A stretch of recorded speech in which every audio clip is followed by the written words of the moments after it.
Welcome back to Enchanter Learning. It's Banasar Khalid. Enchanter school മാപ്പിലേക്ക് എല്ലാ കൂട്ടുകാർക്കും സ്വാഗതം. കഴിഞ്ഞ ക്ലാസ്സിൽ നമ്മുടെ കെമിക്കൽ കൈൻഡ്സ് രാസഗതികം എന്ന പാഠമാണ് നോക്കിക്കൊണ്ടിരുന്നത്. ആ ക്ലാസ്സിൽ നിങ്ങൾ ഇത്രയും നേരം പഠിച്ച കാര്യം നിങ്ങൾക്ക് മനസ്സിലായി വിശ്വസിക്കുന്നു. അപ്പൊ അതിന്റെ ബാക്കി പോർഷൻസ് ആണ് ഇന്നത്തെ ക്ലാസ്സിൽ കണ്ടിന്യൂ ചെയ്യാൻ പോകുന്നത്. നിങ്ങൾ എക്സാമിനേഷന് നിങ്ങൾ ഈ ചാപ്റ്റർ മസ്റ്റ് ആയിട്ട് പഠിക്കണം. ക്ലാസ്സിലേക്ക് കടക്കാം. അപ്പൊ മക്കളെ, കഴിഞ്ഞ ക്ലാസ്സിൽ നമ്മൾ 3-4 എക്സാമ്പിൾസ് അല്ലെ ക്വസ്റ്റ്യൻസ് തന്നിട്ട് അത് ഡിസ്കസ് ചെയ്യാനായിട്ട് അത് നിങ്ങൾ ചെയ്ത് പഠിക്കാനായിട്ട് പറഞ്ഞു അല്ലെ. അപ്പൊ അവിടെ എന്താണ് ക്വസ്റ്റ്യൻ ഉണ്ടായിരുന്നത്? Classify the following chemical reactions into combination reaction, decomposition reaction, double decomposition reaction and displacement reaction. അപ്പൊ ഇത് ഏതാണ് കോമ്പിനേഷൻ റിയാക്ഷൻ, ഏതാണ് ഡിസ്പ്ലേസ്മെന്റ് റിയാക്ഷൻ, ഏതാണ് ഡീകമ്പോസിഷൻ റിയാക്ഷൻ, ഏതാണ് ഡബിൾ ഡീകമ്പോസിഷൻ റിയാക്ഷൻ ക്ലാസിഫൈ ചെയ്യാനാണ് പറഞ്ഞിരിക്കുന്നത്. അപ്പൊ ഈ ക്വസ്റ്റ്യൻ നമ്മൾ നോക്കാം. ആദ്യത്തെ question Zinc plus 2AgNO3, zinc plus silver nitrate giving zinc nitrate plus silver. ഇതാണ് നമുക്ക് കിട്ടിയ പ്രോഡക്റ്റ്. ഇവിടെ നോക്കാം, ഇവിടെ എന്ത് ടൈപ്പ് റിയാക്ഷൻ ആണിത്? അതായത് സിങ്ക് എന്ന് പറയുന്ന മെറ്റൽ എന്ത് ചെയ്യുന്നുണ്ട്? AgNO3 നിന്ന് എന്താണ് ആ സിൽവറിനെ ഡിസ്പ്ലേസ് ചെയ്തിട്ട് പകരം ആ ഒരു പ്ലേസിൽ കയറി ഇത് സിങ്ക് നൈട്രേറ്റ് ആയിട്ട് മാറുകയാണ് ചെയ്തത്. അപ്പൊ ഇത് എന്ത് റിയാക്ഷൻ ആണ്? ഇവിടെ ഡിസ്പ്ലേസ്മെന്റ് ആണ് പറഞ്ഞത് അല്ലെ. അപ്പൊ ഡിസ്പ്ലേസ്മെന്റ് റിയാക്ഷൻ ആണ് ഫസ്റ്റ് എന്ന് മനസ്സിലാക്കും. ഫസ്റ്റ് എന്ന് പറയുന്നതാണ് ഡിസ്പ്ലേസ്മെന്റ് റിയാക്ഷൻ ആണ്. അപ്പൊ സിങ്ക് സിൽവർ നൈട്രേറ്റിനെ ഡിസ്പ്ലേസ് ചെയ്തു, സിൽവറിനെ ഡിസ്പ്ലേസ് ചെയ്യുന്നു. അപ്പൊ ഇത് എന്ത് റിയാക്ഷൻ? ഡിസ്പ്ലേസ് റിയാക്ഷൻ ആണെന്ന് മനസ്സിലാക്കാം. നെക്സ്റ്റ് വൺ, കാൽഷ്യം കാർബണേറ്റ് എന്ത് ചെയ്യുന്നു? കാൽഷ്യം കാർബണേറ്റ് കാൽഷ്യം ഓക്സൈഡും കാർബൺ ഡയോക്സൈഡുമായിട്ട് മാറുകയാണ് ചെയ്യുന്നത്. അപ്പൊ ഇവിടെ കാൽഷ്യം കാർബണേറ്റ് സ്പ്ലിറ്റ് ചെയ്ത് 2 കോമ്പൗണ്ട്സ് ആയിട്ട് മാറുകയാണ് ചെയ്യുന്നത്. അപ്പൊ ഇതെന്താണ്? ഡീകമ്പോസിഷൻ ആണ്. അപ്പൊ ദിസ് ഡീകമ്പോസിഷൻ റിയാക്ഷൻ. അടുത്തത്, അപ്പം ആദ്യത്തെ നമ്മൾ പറഞ്ഞു ഡിസ്പ്ലേസ് റിയാക്ഷൻ, ആദേശ രാസപ്രവർത്തനമാണ്. രണ്ടാമത്തെന്ന് പറയുന്നത് എന്താണ്? വിഘടന രാസപ്രവർത്തനം, ഡീകമ്പോസിഷൻ റിയാക്ഷൻ എന്ന് നോക്കുക. മൂന്നാമത്തെ കേസിൽ ഹൈഡ്രജൻ അയഡൈഡ് എന്ത് ചെയ്യുന്നത്? ഇതുപോലെ ഹൈഡ്രജനും അയഡിനുമായിട്ട് സ്പ്ലിറ്റ് ചെയ്യാൻ ചെയ്യുന്നത്. അപ്പൊ ഇതും എന്താണ്? ഡീകമ്പോസിഷൻ റിയാക്ഷൻ ആണ്. അതിൽ വിഘടന രാസപ്രവർത്തനമാണ്. അപ്പൊ ഹൈഡ്രജൻ അയഡൈഡ് ഹൈഡ്രജനും അയഡിനുമായിട്ട് മാറുന്നത് ഡീകമ്പോസിഷൻ റിയാക്ഷൻ എക്സാമ്പിൾ ആണ്, അല്ലെങ്കിൽ അത് വിഘടന രാസപ്രവർത്തനമാണ്. ഓർത്തു വയ്ക്കുക. അടുത്തത് കോപ്പർ നൈട്രേറ്റും അതുപോലെ സോഡിയം സൾഫേറ്റും കൂടെ ചെയ്ത് കോപ്പർ സൾഫേറ്റും സോഡിയം നൈട്രേറ്റുമായിട്ട് മാറുകയാണ് ചെയ്യുന്നത്. ഇവിടെ നമ്മൾ നോക്കാം, 2 കോമ്പൗണ്ട്സുകളാണ് റിയാക്ട് ചെയ്യുന്നത്. ഇങ്ങനെ 2 കോമ്പൗണ്ട്സ് റിയാക്ട് ചെയ്യുമ്പോൾ അവരുടെ അയോൺസ് തമ്മിൽ എക്സ്ചേഞ്ച് ചെയ്യപ്പെടുന്നു. അത് കോപ്പർ നൈട്രേറ്റിലെ നൈട്രേറ്റ് എന്ന് പറയുന്നത് എങ്ങോട്ട് പോകുന്നു? സോഡിയം കൂടെ ചേരുകയും സോഡിയം നൈട്രേറ്റ് ആയിട്ട് മാറുകയും സോഡിയം സൾഫേറ്റിലെ സൾഫൈഡ് കോപ്പറുമായിട്ട് ചേരുകയും ചെയ്യുന്നു. അങ്ങനെയാണ് ഇവിടെ Inter exchange of ions takes place ചെയ്യുന്നത്. അങ്ങനെ പുതിയൊരു കോമ്പൗണ്ട് ഫോം ചെയ്തു. അപ്പൊ 2 കോമ്പൗണ്ട്സ് റിയാക്ട് ചെയ്തിട്ട് അയോൺസ് എക്സ്ചേഞ്ചിന്റെ ഭാഗമായിട്ട് 2 ഡിഫറെന്റ് കോമ്പൗണ്ട്സ് ഫോം ചെയ്യുകയാണെങ്കിൽ ആ റിയാക്ഷൻസ് നമ്മൾ വിളിച്ച പേരെന്താണ്? ഡബിൾ ഡീകമ്പോസിഷൻ, അല്ലെങ്കിൽ എന്താണ്? വിഘടന രാസപ്രവർത്തനം എന്ന് നമ്മൾ പഠിച്ചു അല്ലെ. ഡബിൾ ഡീകമ്പോസിഷൻ, വിഘടന രാസപ്രവർത്തനം എന്ന് പഠിച്ചു. അടുത്തത് സൾഫർ ഡയോക്സൈഡും വാട്ടറും ചെയ്ത് H2SO3 എന്താണ്? സൾഫ്യൂറിക് ആസിഡ് ഫോം ചെയ്തു. അപ്പൊ സൾഫർ ഡയോക്സൈഡും വാട്ടറും ചെയ്ത് H2SO3 ഫോം ചെയ്തു. അപ്പൊ ഇവിടെ എന്താണ്? 2 കോമ്പൗണ്ട്സ് കമ്പൈൻ ചെയ്തിട്ട് പുതിയൊരു സബ്സ്റ്റൻസ് ഉണ്ടാകുകയാണ് ചെയ്തത്. അപ്പൊ ഇത് എന്തിന് എക്സാമ്പിൾ ആണ്? ഇതാണ് കോമ്പിനേഷൻ റിയാക്ഷൻ, സംയോജക രാസപ്രവർത്തന ഉദാഹരണമാണ് ലാസ്റ്റ് നമ്മൾ പറഞ്ഞത്. ഇവിടെ ഓർത്ത് വെക്കും. അപ്പൊ നിങ്ങൾക്ക് ഈ ക്ലാസിഫിക്കേഷൻ എങ്ങനെയാണ് ഈ റിയാക്ഷൻസിനെ ക്ലാസിഫൈ ചെയ്യുന്നത് മനസ്സിലായല്ലോ. അപ്പൊ ഓക്കെ ആണല്ലോ. നമ്മൾ അടുത്ത പോർഷൻസിലോട്ട് പോവുകയാണ്. നമ്മൾ നെക്സ്റ്റ് പഠിക്കാൻ പോകുന്നത്. അപ്പൊ മക്കളെ, നമുക്ക് അടുത്ത ടോപ്പിലേക്ക് കടക്കാം. അടുത്തൊന്ന് പഠിക്കാൻ പോകുന്നത് റേറ്റ് ഓഫ് കെമിക്കൽ റിയാക്ഷൻ ആണ്. റേറ്റ് ഓഫ് കെമിക്കൽ റിയാക്ഷൻ മനസ്സിലാക്കുന്നതിന് മുമ്പ് ഇവിടെ കുറച്ച് പിക്ചേഴ്സ് തന്നിട്ടുണ്ട്. അതിൽ എക്സ്പ്ലോഷന്റെ, പിന്നെ അയൺ റസ്റ്റ് ചെയ്യുന്ന, അതായത് ഇരുമ്പ് തുരുമ്പിക്കുന്നതിന്, അതുപോലെ തന്നെ റോക്സിന് ചേഞ്ചസ് ഉണ്ടാകുന്നു ഡ്യൂ ടു കെമിക്കൽ വെതർ, അതായത് കാലാവസ്ഥയിൽ ഉണ്ടാകുന്ന മാറ്റങ്ങൾ അനുസരിച്ച് റോക്സിന് ചേഞ്ചസ് ഉണ്ടാകുന്നു. പിന്നെ ഡെന്റൽ ക്യാവിറ്റി ഫില്ല് ചെയ്യും, അതായത് നമ്മുടെ പല്ലിലെ ഗ്യാപ്പ് ഫില്ല് ചെയ്യും, ഡെന്റൽ ക്യാവിറ്റി ഫില്ല് ചെയ്യും. ഈ റിയാക്ഷൻ, ഈ പറഞ്ഞ പിക്ചേഴ്സ് ആണ് ഇവിടെ കൊടുത്തിരിക്കുന്നത്. ഇവിടെ എല്ലാ കെമിക്കൽ റിയാക്ഷൻസും ഒരേ റേറ്റിലാണോ, ഒരേ സ്പീഡിലാണോ നടക്കുന്നത്? എക്സ്പ്ലോഷൻ നടക്കുന്നതും അതുപോലെ അയൺ റസ്റ്റ് ചെയ്യുന്നതും ഈ പറയുന്ന വെതറിംഗ് മാറുന്നതനുസരിച്ച് റോക്സിന് ചേഞ്ചസ് ഉണ്ടാകുന്നു. അതുപോലെ ഡെന്റൽ ക്യാവിറ്റി ഫില്ല് ചെയ്യുന്നതൊക്കെ ഒരേ റേറ്റിലാണോ നടക്കുന്നത്? അല്ല. നമുക്ക് തന്നെ അറിയാം, ഇപ്പൊ നമ്മൾ ഒരു ഡെന്റിസ്റ്റിന് അടുത്ത് നമ്മൾ ക്യാവിറ്റി ഫില്ല് ചെയ്യാൻ പോയാൽ അവർ കെമിക്കൽ മിക്സർ അത് ഫില്ല് ചെയ്യാൻ വെക്കും അല്ലെ. അപ്പൊ ആ ഒരു പറയുന്ന കെമിക്കൽ മിക്സർ എന്ന് പറയുന്നത് പെട്ടെന്ന് നമ്മൾ ക്യാവിറ്റിയിൽ ഫില്ലായി ആകാതെ വളരെ പതുക്കെയാണ് ആ ക്യാവിറ്റി ഫില്ല് ആവുന്നതെങ്കിൽ നമുക്ക് ഭക്ഷണം കഴിക്കാൻ ഇത്ര സമയത്തിന് ഭക്ഷണം കഴിക്കാൻ സാധിക്കുമോ? ഇല്ല. നമ്മൾ ഡെന്റിസ്റ്റ് പോകുമ്പോൾ ഡെന്റിസ്റ്റ് പറയും ഈ ക്യാവിറ്റി നമ്മൾ ഫില്ല് ചെയ്തിട്ടുണ്ട്, ഇത്ര സമയത്തിനുള്ളിൽ കഴിയുമ്പോൾ നമുക്ക് ഭക്ഷണം കഴിക്കാം അല്ലെ എന്ന് പറയും. അപ്പൊ എന്തുകൊണ്ടാണ്? അവിടെ ആ കെമിക്കൽ റിയാക്ഷൻ അത്രയും ഫാസ്റ്റ് ആയിട്ട് നടക്കുന്നു, ആ ഫില്ലിംഗ് വളരെ ഫാസ്റ്റ് ആയിട്ട് നടക്കുന്നതുകൊണ്ടാണ് നമുക്ക് ആ ഒരു സമയം കഴിയുമ്പോഴത്തേക്കും എന്ത് ഫുഡ് കഴിക്കാൻ പറ്റും എന്ന് പറയുന്നു. അപ്പൊ അവിടെ നമ്മൾ പറഞ്ഞത് ഓരോ കെമിക്കൽ റിയാക്ഷനും അവിടെ നടക്കുന്നതിന്റെ സ്പീഡ് ഓരോന്നിന്റെയും വ്യത്യസ്തമാണെന്ന് മനസ്സിലാക്കുക. അപ്പൊ അത് എങ്ങനെയാണ് ഡിഫറെന്റ് ആവുന്നു, ഓരോന്നിലേക്ക് കിടക്കുന്ന കെമിക്കൽ റിയാക്ഷൻസ് എങ്ങനെ ഡിഫറെന്റ് ആവുന്നു. അതായത് ഇപ്പൊ നമുക്ക് നോക്കാം, അയൺ റസ്റ്റിംഗ് എന്ന് പറയുന്നത് ഇരുമ്പ് തുരുമ്പെടുക്കുക എന്ന് പറയുന്നത് വളരെ ഫാസ്റ്റ് ആയിട്ട് നടക്കുന്ന പ്രോസസ്സാണോ? അല്ല, വളരെ പതുക്കെ നടക്കുന്ന പ്രോസസ്സാണ്. അപ്പൊ അതുപോലെ നമുക്ക് ചുറ്റും കാണുന്ന പല കെമിക്കൽ റിയാക്ഷൻസിന്റെ സ്പീഡ് എന്ന് പറയുന്നത് ചിലത് സ്പീഡിൽ നടക്കും, ചിലത് സ്ലോ ആയിട്ട് നടക്കും. അപ്പൊ അത് എന്തുകൊണ്ടാണ്, അത് എങ്ങനെയൊക്കെയാണ് ഓരോന്നിന്റെയും കെമിക്കൽ റിയാക്ഷൻസിനെ സ്പീഡ് എഫക്ട് ചെയ്യുന്നത്? അതായത് all chemical reactions do not take place at the same speed. There are certain factors that affect the speed of a chemical reaction. Chemical reactionന്റെ സ്പീഡിനെ എഫക്ട് ചെയ്യുന്ന കുറച്ച് ഫാക്ടേഴ്സ്, കുറച്ച് ഘടകങ്ങളുണ്ട്. ഏതൊക്കെയാണ്? അതിലൊന്ന് നമ്മൾ പഠിക്കാൻ പോകുന്നത് നേച്ചർ ഓഫ് റിയാക്ടൻസ്. ഒരു കെമിക്കൽ റിയാക്ഷന്റെ സ്പീഡ് എന്ന് പറയുന്നത് ചില ഫാക്ടേഴ്സിനെ ഡിപ്പെൻഡ് ചെയ്തിരിക്കും. ഫസ്റ്റ് എന്ന് പറയുന്നത് നേച്ചർ ഓഫ് റിയാക്ടൻസ്. നമുക്കറിയാം കെമിക്കൽ റിയാക്ഷൻ നടക്കണമെങ്കിൽ അവിടെ എന്ത് വേണം? റിയാക്ടൻസ് വേണം, അല്ലെ? അപ്പൊ റിയാക്ടൻസ് റിയാക്ട് ചെയ്താണ് സബ്സിക്വന്റ് പ്രോഡക്ട്സ് ഫോം ചെയ്യുന്നത്. അപ്പൊ ഈ റിയാക്ടൻസിന്റെ നേച്ചറിൽ എന്തെങ്കിലും വ്യത്യാസം വന്നാൽ അത് കെമിക്കൽ റിയാക്ഷൻ റേറ്റിനും വ്യത്യാസം ഉണ്ടാകും. എക്സാമ്പിൾ നമ്മൾ പറയാണ്, ഒരു ഈക്വൽ വോളിയം, നമ്മൾ എടുക്കുന്ന ഈക്വൽ വോളിയം ആണ് ഡൈല്യൂട്ട് ഹൈഡ്രോക്ലോറിക് ആസിഡ് 3 ടെസ്റ്റ് ട്യൂബിലായിട്ട് എടുക്കുന്നു. അപ്പൊ നമ്മൾ dilute hydrochloric acid equal volumes 3 test ട്യൂബിലായിട്ട് എടുക്കുന്നു. ഒരു ടെസ്റ്റ് ട്യൂബില് കോപ്പറിന്റെ പീസ് ഇട്ടു, മറ്റൊരു ടെസ്റ്റ് ട്യൂബിൽ സിങ്കിന്റെ പീസ് ഇട്ടു, മറ്റൊരു ടെസ്റ്റ് ട്യൂബിൽ മെഗ്നീഷ്യം പീസ് ഇട്ടു. ഈ 3 പീസസ് ഓഫ്, അതായത് കോപ്പർ, സിങ്ക്, മെഗ്നീഷ്യം, ഈ 3ന്റെയും പീസസ് സെയിം സൈസ് ആണ്. 3 ടെസ്റ്റ് ട്യൂബിലാണ് നമ്മൾ എടുക്കുന്നത്. അപ്പൊ നമ്മൾ മനസ്സിലാക്കാം, ഡൈല്യൂട്ട് ഹൈഡ്രോക്ലോറിക് ആസിഡ് എടുക്കുന്നത് ഈക്വൽ വോളിയം ആണ്, ടെസ്റ്റ് ട്യൂബിൽ എടുക്കുന്നു. ഓരോ ടെസ്റ്റ് ട്യൂബിലും കോപ്പറും സിങ്കും മെഗ്നീഷ്യം ഇടുന്നു. അതിന്റെ ക്വാണ്ടിറ്റി, അതിന്റെ സൈസ് എന്ന് പറഞ്ഞാൽ സെയിം ആണെന്ന് ഓർത്ത് വയ്ക്കാം. അപ്പൊ നമുക്ക് എന്താണ് ഒബ്സർവേഷൻ കാണാൻ സാധിക്കുന്നത്? ഏത് ടെസ്റ്റ് ട്യൂബിലായിരിക്കും rate of chemical reaction speedy ആയിട്ട് നടക്കുന്നതെന്ന് നോക്കാം. ഈ മെറ്റൽസ് എടുത്തിരിക്കുന്നത് ഒരേ സൈസിലാണ്, എടുത്തിരിക്കുന്ന ഹൈഡ്രോക്ലോറിക് ആസിഡ് വോളിയം സെയിം ആണ്. അപ്പൊ നമുക്ക് മനസ്സിലാക്കുന്നത് ഇവിടെ rate of chemical reaction different ആകണമെങ്കിൽ എന്ത് വ്യത്യാസം ഉണ്ടായിരിക്കും? എടുത്തിരിക്കുന്ന മെറ്റൽസിന്റെ ക്യാരക്ടറിസ്റ്റിക് പ്രോപ്പർട്ടീസിൽ ഡിഫറൻഷ്യൽ ഉണ്ടായി, അല്ലെ? അപ്പൊ എടുത്തിരിക്കുന്ന മെറ്റൽസിന്റെ ക്യാരക്ടറിസ്റ്റിക് ഡിഫറൻസ് ഉണ്ടായിരിക്കും. Copper, zinc, magnesium. ഇവിടെ മനസ്സിലാക്കേണ്ടത്, ഈ തന്നിരിക്കുന്ന 3 മെറ്റൽസിലും മോർ റിയാക്റ്റീവ് എന്ന് പറയുന്നത് മെഗ്നീഷ്യം ആണ്. അപ്പൊ മെഗ്നീഷ്യം ഇട്ടിരിക്കുന്ന ടെസ്റ്റ് ട്യൂബിലായിരിക്കും റിയാക്ഷൻ പെട്ടെന്ന് നടക്കുന്നതെന്ന് മനസ്സിലാക്കാം. അപ്പൊ ഓരോ മെറ്റൽസിനും ഒരു റിയാക്ടിവിറ്റി സീരീസ് ഉണ്ട്. ആ റിയാക്ടിവിറ്റി സീരീസ് നമ്മൾ പഠിച്ചിട്ടുണ്ടായിരിക്കും. അപ്പൊ അതിന് മെഗ്നീഷ്യം ആണ് ഈ പറയുന്ന കോപ്പറിനും സിങ്കിനും മോളിൽ കിടക്കുന്നത്. റിയാക്ടിവിറ്റി കൂടിയത് ഏതാണ്? മെഗ്നീഷ്യം ആണ്. അപ്പൊ മെഗ്നീഷ്യം എടുത്തിരിക്കുന്ന ടെസ്റ്റ് ട്യൂബിലായിരിക്കും റിയാക്ഷൻ പെട്ടെന്ന് നടക്കുന്നത് മനസ്സിലാക്കാം. അപ്പൊ ഇവിടെ നമ്മൾ എന്ത് മനസ്സിലാക്കാം? Rate of chemical reaction different ആകുന്നത് due to the characteristic properties of metals taken. കാരണം എടുത്തിരിക്കുന്ന വോളിയം ഹൈഡ്രോക്ലോറിക് ആസിഡ് സെയിം ആണ്, അതുപോലെ എടുത്തിരിക്കുന്ന മെറ്റൽസിന്റെ സൈസും സെയിം ആണ്. പിന്നെ കെമിക്കൽ റിയാക്ഷനിൽ വ്യത്യാസം വരണമെങ്കിൽ അത് എന്തിനെ ഡിപ്പെൻഡ് ചെയ്തിരിക്കും? എടുത്തിരിക്കുന്ന മെറ്റൽസിന്റെ ക്യാരക്ടറിസ്റ്റിക് പ്രോപ്പർട്ടീസിലുള്ള വ്യത്യാസം കൊണ്ടാണ് മനസ്സിലാക്കുക. അപ്പൊ ഇവിടെ മെഗ്നീഷ്യം ആണ് മോർ റിയാക്റ്റീവ്, അതുകൊണ്ട് മെഗ്നീഷ്യം എടുത്തിരിക്കുന്ന ടെസ്റ്റ് ട്യൂബിൽ റിയാക്ഷൻ പെട്ടെന്ന് നടക്കുമെന്ന് മനസ്സിലാക്കുക. മെഗ്നീഷ്യത്തിന് ശേഷം റിയാക്ടിവിറ്റി പവർ കൂടിയത് ആർക്കാണ്? സിങ്കിനാണ്. അതിനുശേഷമാണ് ആർക്കുള്ളത്? കോപ്പറിനുള്ളത് മനസ്സിലാക്കുക. അപ്പൊ ഇങ്ങനെയാണ് റിയാക്ടിവിറ്റി സീരീസിൽ മെഗ്നീഷ്യത്തിന് റിയാക്ടിവിറ്റി പവർ കൂടുതൽ, അതുകൊണ്ട് ഈ മെഗ്നീഷ്യം ഇട്ടിരിക്കുന്ന ടെസ്റ്റ് ട്യൂബ് ആയിരിക്കും പെട്ടെന്ന് റിയാക്ട് ചെയ്യുന്നത് ഓർത്ത് വെക്കാം. ഇനി why does magnesium react very slowly with water while sodium reacts vigorously with water at room temperature? അടുത്ത ചോദ്യം ചോദിച്ചിരിക്കുന്നത് എന്താണ്? മെഗ്നീഷ്യം വാട്ടറുമായിട്ട് വളരെ പതുക്കെ റിയാക്ട് ചെയ്യുള്ളൂ, പക്ഷെ സോഡിയം വാട്ടറുമായിട്ട് റൂം ടെമ്പറേച്ചർ വളരെ സ്പീഡ് ആയിട്ട് അല്ലെങ്കിൽ വിഗറസ് ആയിട്ട് റിയാക്ട് ചെയ്യും. അവിടെ മനസ്സിലാക്കേണ്ടത് മോർ റിയാക്ടിവിറ്റി ആർക്കാണുള്ളത്? സോഡിയത്തിനാണ്, അല്ലെ? ഇപ്പൊ മെഗ്നീഷ്യം സോഡിയം എടുക്കുകയാണെങ്കിൽ സോഡിയം ആണ് മോർ റിയാക്റ്റീവ്, അതുകൊണ്ട് സോഡിയം വെള്ളമായിട്ട് റൂം ടെമ്പറേച്ചറിൽ വിഗറസ് ആയിട്ട് ആക്ട് ചെയ്യും ആസ് കമ്പയർഡ് ടു മെഗ്നീഷ്യം എന്ന് ഓർത്തു വയ്ക്കും. അപ്പൊ അതാണ് നമ്മളിവിടെ മനസ്സിലാക്കേണ്ടത്. അപ്പൊ ഫസ്റ്റ് നമ്മൾ മനസ്സിലാക്കിയ എന്താണ്? ഇവിടെ റിയാക്ടൻസിന്റെ നേച്ചറിൽ അവിടെ ഉപയോഗിച്ചിരിക്കുന്ന മെറ്റൽസ്, അല്ലെ? ഈ ഒരു എക്സാമ്പിൾ ആണെങ്കിൽ ആ മെറ്റൽസിന്റെ ക്യാരക്ടറിസ്റ്റിക് പ്രോപ്പർട്ടീസിനെ ഡിപ്പെൻഡ് ചെയ്താണ് കെമിക്കൽ റിയാക്ഷൻ സ്പീഡ് കൂടിയെന്ന് മനസ്സിലാക്കുക. അപ്പൊ അവിടെ 3 മെറ്റൽസും സെയിം സൈസിലാണ് യൂസ് ചെയ്തത്.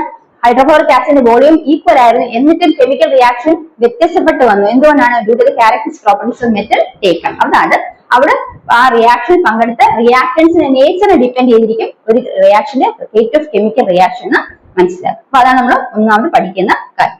ഫസ്റ്റ് പോയിന്റ് അതാണ്. അപ്പൊ എന്താണ് നമ്മൾ മനസ്സിലാക്കിയത്?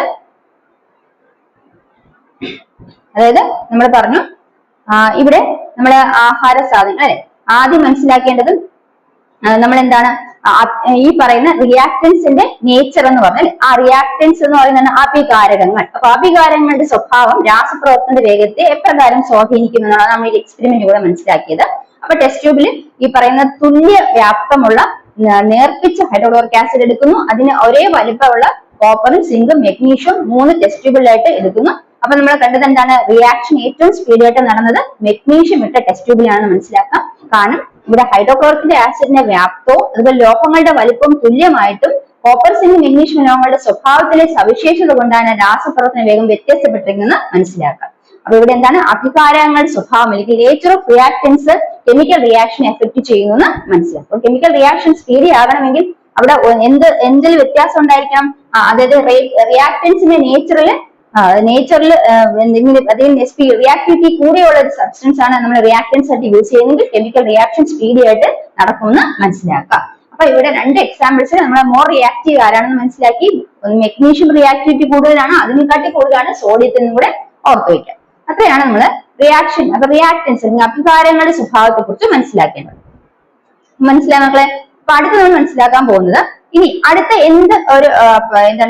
എന്ത് ഫാക്ടർ ആണ് ഈ പറയുന്ന കെമിക്കൽ റിയാക്ഷനെ എഫക്ട് ചെയ്യുന്നത്. അപ്പൊ കെമിക്കൽ റിയാക്ഷന്റെ റേറ്റിനെ അല്ലെങ്കിൽ കെമിക്കൽ റിയാക്ഷന്റെ സ്പീഡിനെ എഫക്ട് ചെയ്യുന്ന ഒരു ഫാക്ടർ എന്ന് പറയുന്നത് നേച്ചർ ഓഫ് റിയാക്ടൻസ് അല്ലെങ്കിൽ അഭികാരങ്ങളുടെ സ്വാധീനം അല്ലെ. അഭികാരങ്ങൾ എങ്ങനത്തെ അഭികാരങ്ങൾ ഉപയോഗിക്കുന്നത് അതനുസരിച്ചാണ് അല്ലെ അഭികാരങ്ങളുടെ സ്വഭാവം. നേച്ചർ ഓഫ് റിയാക്ടൻസ് അല്ലെങ്കിൽ അഭികാരങ്ങളുടെ സ്വഭാവം. അഭികാരകങ്ങളുടെ സ്വഭാവം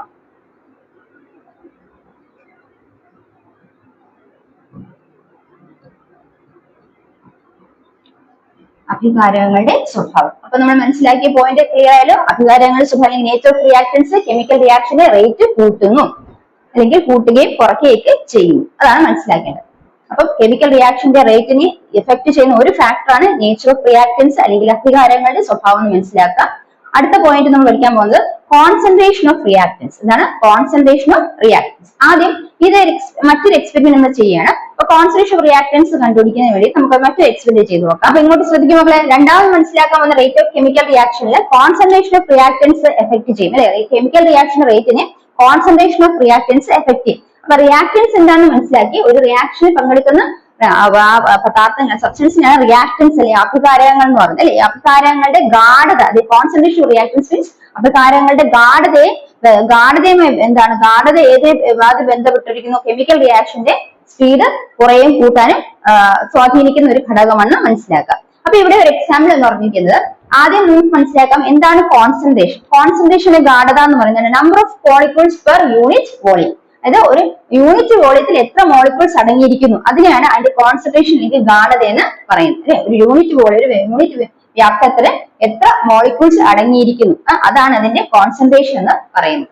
അപ്പൊ റിയാക്ടൻസിന്റെ കോൺസെൻട്രേഷൻ നോക്കുകയാണെങ്കിൽ നമുക്ക് റിയാക്ടൻസിന്റെ കോൺസെൻട്രേഷൻ കൂട്ടുമ്പോൾ അവിടുത്തെ മോളിക്യൂൾസ് പെർ യൂണിറ്റ് വോളിയത്തിലുള്ള മോളിക്യൂൾസ് അല്ലെങ്കിൽ യൂണിറ്റ് വോളിയത്തെ മോളിക്യൂൾസിന്റെ ക്വാണ്ടിറ്റി നമ്പറിനെയാണ് നമ്മൾ എന്ത് വിളിച്ചത് കോൺസെൻട്രേഷൻ എന്ന് പറയുന്നത്. അപ്പൊ റിയാക്ടൻസിന്റെ കോൺസെൻട്രേഷൻ കൂടുമ്പോൾ അതിന്റെ അർത്ഥം എന്താണ് molecules per unit volume increase ചെയ്യുന്നതാണ് അർത്ഥം. അങ്ങനെ molecules per unit volume increase ചെയ്യുമ്പോൾ അവിടെ മോളിക്യൂൾസ് തമ്മിലുള്ള കൊല്യൂഷൻ അവർ തമ്മിലുള്ള കൂട്ടിമുട്ടൽ എഫക്റ്റീവ് കൊല്യൂഷൻ എന്ത് ചെയ്യും കൂടുന്നു. എഫക്റ്റീവ് കൊല്യൂഷൻ കൂടുമ്പോൾ speed of reaction chemical reaction speed കൂടുകയാണ് ചെയ്യുന്നത്. അപ്പം റിയാക്ടൻസിന്റെ കോൺസെൻട്രേഷൻ കൂടുന്ന സമയത്ത് നമ്മൾ കോൺസെൻട്രേഷൻ എന്ന് പറഞ്ഞ ടേം കൊണ്ട് എന്താ അർത്ഥമാക്കുന്നത് number of molecules per unit volume. Per unit വോളിയത്തിൽ എത്ര മോളിക്യൂൾസ് ഉണ്ടാകുന്ന കോൺസെൻട്രേഷൻ എന്ന് പറയുന്നത്. അപ്പൊ റിയാക്ടൻസിന്റെ കോൺസെൻട്രേഷൻ കൂടുക എന്ന് പറയുമ്പോൾ ആ യൂണിറ്റ് വോളിയത്തിലെ മോളിക്യൂൾസിന്റെ എണ്ണം കൂടുക എന്നാണ് അർത്ഥം. അങ്ങനെ എണ്ണം കൂടുമ്പോൾ അവ തമ്മിലുള്ള പൊല്യൂഷൻ ഇൻക്രീസ് ചെയ്യും. അതിന്റെ ഭാഗമായിട്ട് speed of chemical reaction increase ചെയ്യുകയും ചെയ്യുന്നതാണ് മനസ്സിലാക്കേണ്ടത്. അപ്പൊ അതാണ് കോൺസെൻട്രേഷൻ ഓഫ് റിയാക്ടൻസ് എങ്ങനെയാണ് ഒരു കെമിക്കൽ റിയാക്ഷൻ സ്പീഡിനെ എഫക്ട് ചെയ്യുന്നത് മനസ്സിലാക്കുക. അപ്പൊ ഇവിടെ നമ്മൾ ഒരു എക്സാമ്പിൾ പറഞ്ഞിരിക്കുന്നത് രണ്ട് ടെസ്റ്റ് ട്യൂബിൽ നമ്മൾ ഹൈഡ്രോക്ലോറിക് ആസിഡ് ഒന്നിൽ ഡൈലൂട്ട് ഹൈഡ്രോക്ലോറിക് ആസിഡും ഒന്നിൽ കോൺസെൻട്രേറ്റ് ഹൈഡ്രോക്ലോറിക് ആസിഡും എടുത്തു. എന്നിട്ട് രണ്ടിലും നമ്മൾ ഒരേ സൈസിലുള്ള മെഗ്നീഷ്യം റിബൺ ആണ് ഇട്ടിരിക്കുന്നത്. അപ്പൊ അങ്ങനെ നമ്മൾ രണ്ട് ടെസ്റ്റ് ട്യൂബ് എടുത്തു. ആ ടെസ്റ്റ് ട്യൂബിൽ രണ്ടിലും ഹൈഡ്രോക്ലോറിക് ആസിഡാണ് എടുത്തിരിക്കുന്നത്. പക്ഷെ ഒന്നിൽ കോൺസെൻട്രേറ്റ് ഹൈഡ്രോക്ലോറിക് ആസിഡും മറ്റേതിൽ ഡൈലൂട്ട് ഹൈഡ്രോക്ലോറിക് ആസിഡാണ് എടുത്തിരിക്കുന്നത്. രണ്ടിലും ഒരേ ക്വാണ്ടിറ്റി അല്ലെങ്കിൽ ഒരേ സൈസിലുള്ള മെഗ്നീഷ്യം ഒരേ മാസിലുള്ള മെഗ്നീഷ്യം റിബണും നമ്മൾ പ്ലേസ് ചെയ്തു. നമുക്കിവിടെ കാണാൻ സാധിച്ചത് ഏത് ടെസ്റ്റ് ട്യൂബിലായിരിക്കും പെട്ടെന്ന് റിയാക്ഷൻ നടക്കുന്നതെന്ന് ചോദിച്ചാൽ നമ്മൾ മനസ്സിലാക്കിയ ഒരു കാര്യം എന്താണ് കോൺസെൻട്രേഷൻ കൂടുതൽ അല്ലെങ്കിൽ കോൺസെൻട്രേഷൻ എന്ന് പറയുന്നത് എന്താണ് number of molecules per unit volume ആണ്. അപ്പൊ അത് കൂടിയ ടെസ്റ്റ് ട്യൂബില് അത് കോൺസെൻട്രേറ്റ് ഹൈഡ്രോക്ലോറിക് ആസിഡ് എന്ന് പറയുമ്പോൾ അവിടുത്തെ മോളിക്യൂൾസ് പെർ യൂണിറ്റ് വോളിയത്തിന് എന്താണ് അത് കൂടുതലാണ്. മോളിക്യൂൾസ് പെർ യൂണിറ്റ് വോളിയം അവിടെ കൂടുതലാണ്. അപ്പൊ കോൺസെൻട്രേറ്റഡ് ആകുമ്പോൾ അതിൽ മോളിക്യൂൾസ് പെർ യൂണിറ്റ് വോളിയം കൂടുതലാണ്. അപ്പൊ അതിലുള്ള മോളിക്യൂൾസിന്റെ പൊല്യൂഷൻ കൂടുതലായിരിക്കും. മോളിക്യൂൾസിന് കൊളൈഡ് ചെയ്യുന്ന കൂടുതലായിരിക്കും. അപ്പൊ കൊളൈഡ് ചെയ്യുന്ന സമയത്ത് എന്ത് ചെയ്യും അവർക്ക് അവരുടെ rate of chemical reaction increase ചെയ്യുകയും ചെയ്യും, കെമിക്കൽ റിയാക്ഷൻ കൂടുകയും ചെയ്യും. അപ്പൊ മനസ്സിലാക്കേണ്ടത് കോൺസ്റ്റന്റ് ഹൈഡ്രോക്ലോറിക് ആസിഡ് ഇട്ടിരിക്കുന്ന മെഗ്നീഷ്യം റിബണിലെ ടെസ്റ്റ് ട്യൂബിലാണ് പെട്ടെന്ന് റിയാക്ഷൻ സംഭവിക്കുന്നത്. എന്താണ് മനസ്സിലായല്ലോ? കോൺസെൻട്രേഷൻ എന്ന് പറഞ്ഞ ടേമിന്റെ അർത്ഥം number of molecules per unit volume. അപ്പൊ കോൺസെൻട്രേഷൻ കൂടുന്ന അല്ലെങ്കിൽ ഗാഢത കൂടുമ്പോൾ അവിടുത്തെ മോളിക്യൂൾസ് എണ്ണം കൂടുകയാണ് ചെയ്യുന്നത്. മോളിക്യൂൾസ് എണ്ണം കൂടുമ്പോൾ എന്ത് സംഭവിക്കും? അവ തമ്മിലുള്ള പൊല്യൂഷൻ അല്ലെ, പൊല്യൂഷൻ കൂടുന്നു. പൊല്യൂഷൻ കൂടുതലായിട്ട് കെമിക്കൽ റിയാക്ഷൻ സ്പീഡ് കൂടുന്നു എന്ന് മനസ്സിലാക്കും. അതാണ് നമ്മളവിടെ മനസ്സിലാക്കേണ്ടത്. ഒന്നുകൂടെ നോക്കാം. രണ്ട് നമ്മൾ പറഞ്ഞ എന്താണ്? അഭികാരങ്ങളുടെ ഗാഢത. ആദ്യം പറഞ്ഞ അഭികാരങ്ങളുടെ സ്വഭാവമാണെങ്കിൽ രണ്ടാമത് കെമിക്കൽ റിയാക്ഷൻ അല്ലെങ്കിൽ ഒരു രാസപ്രവർത്തനത്തിനെ ബാധിക്കുന്ന അല്ലെങ്കിൽ അതിന്റെ സ്പീഡ് അതിന് കുറയ്ക്കുകയും കൂട്ടുകയും ചെയ്യുന്ന മറ്റൊരു ഘടകം ഏതാണ്?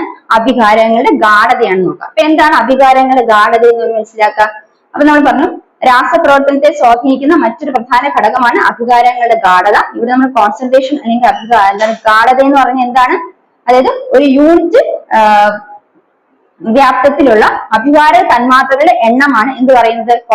ഗാഢത എന്ന് പറയും. യൂണിറ്റ് വ്യാപ്തത്തിലുള്ള അഭികാര തന്മാത്രകളുടെ എണ്ണത്തെയാണ് എന്ത് ഉപയോഗിക്കുന്നത്? റിയാക്ട് ചെയ്യുന്ന ആ ഒരു സബ്സ്റ്റൻസിന്റെ മോളിക്യൂൾസിന്റെ എണ്ണം അല്ലെ. അപ്പൊ എന്താണ്? ഒരു യൂണിറ്റ് വ്യാപ്തത്തിലുള്ള അഭികാരങ്ങളുടെ തന്മാത്രകളുടെ എണ്ണത്തെയാണ് എന്ത് പറയുന്നത്? ഗാഢത എന്ന് പറയുന്നത്. അപ്പൊ അത് കൂടുന്നതനുസരിച്ച് എന്ത് സംഭവിക്കും? അഭികാരങ്ങളുടെ തന്മാത്രകളുടെ എണ്ണം കൂടുന്നതനുസരിച്ച്, അതാണ് കോൺസെൻട്രേഷൻ കൂടുക തന്നെ, എണ്ണം കൂടുന്നതനുസരിച്ച് അവ തമ്മിലുള്ള എന്താണ്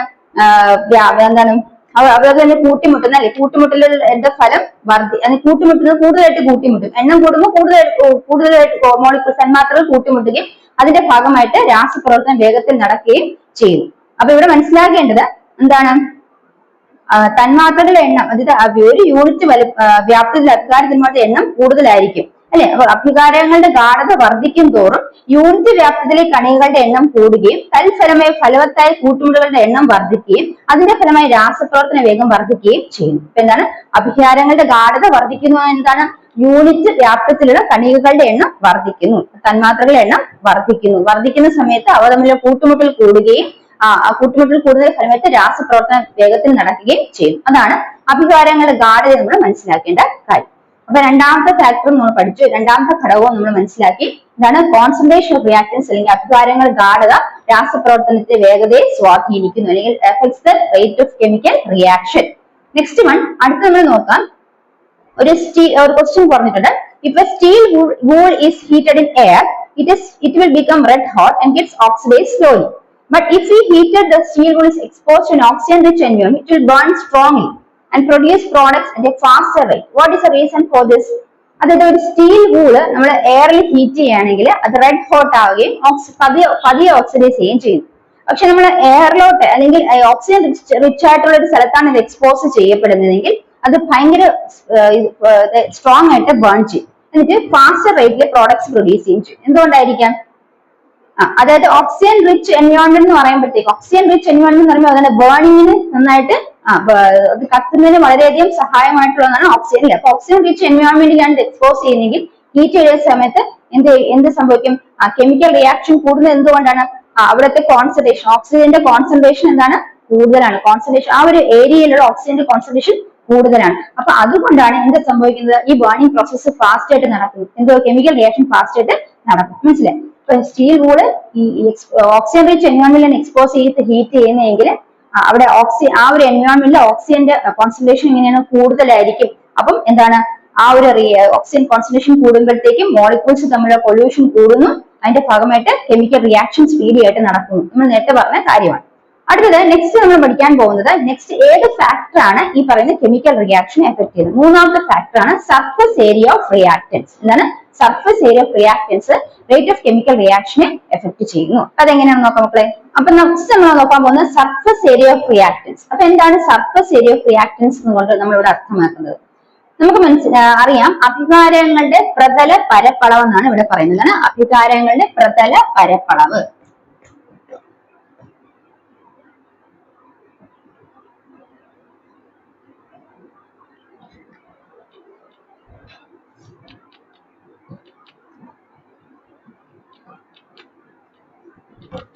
അതാണ് സർഫസ് ഏരിയ ഓഫ് റിയാക്ടൻസ് എന്ന് ഉദ്ദേശിക്കുന്നത്. സർഫസ് ഏരിയ ഓഫ് റിയാക്ടൻസ് എന്ന് പറയുന്നത് അഭികാരകങ്ങളുടെ പ്രതല പരപ്പളവ്.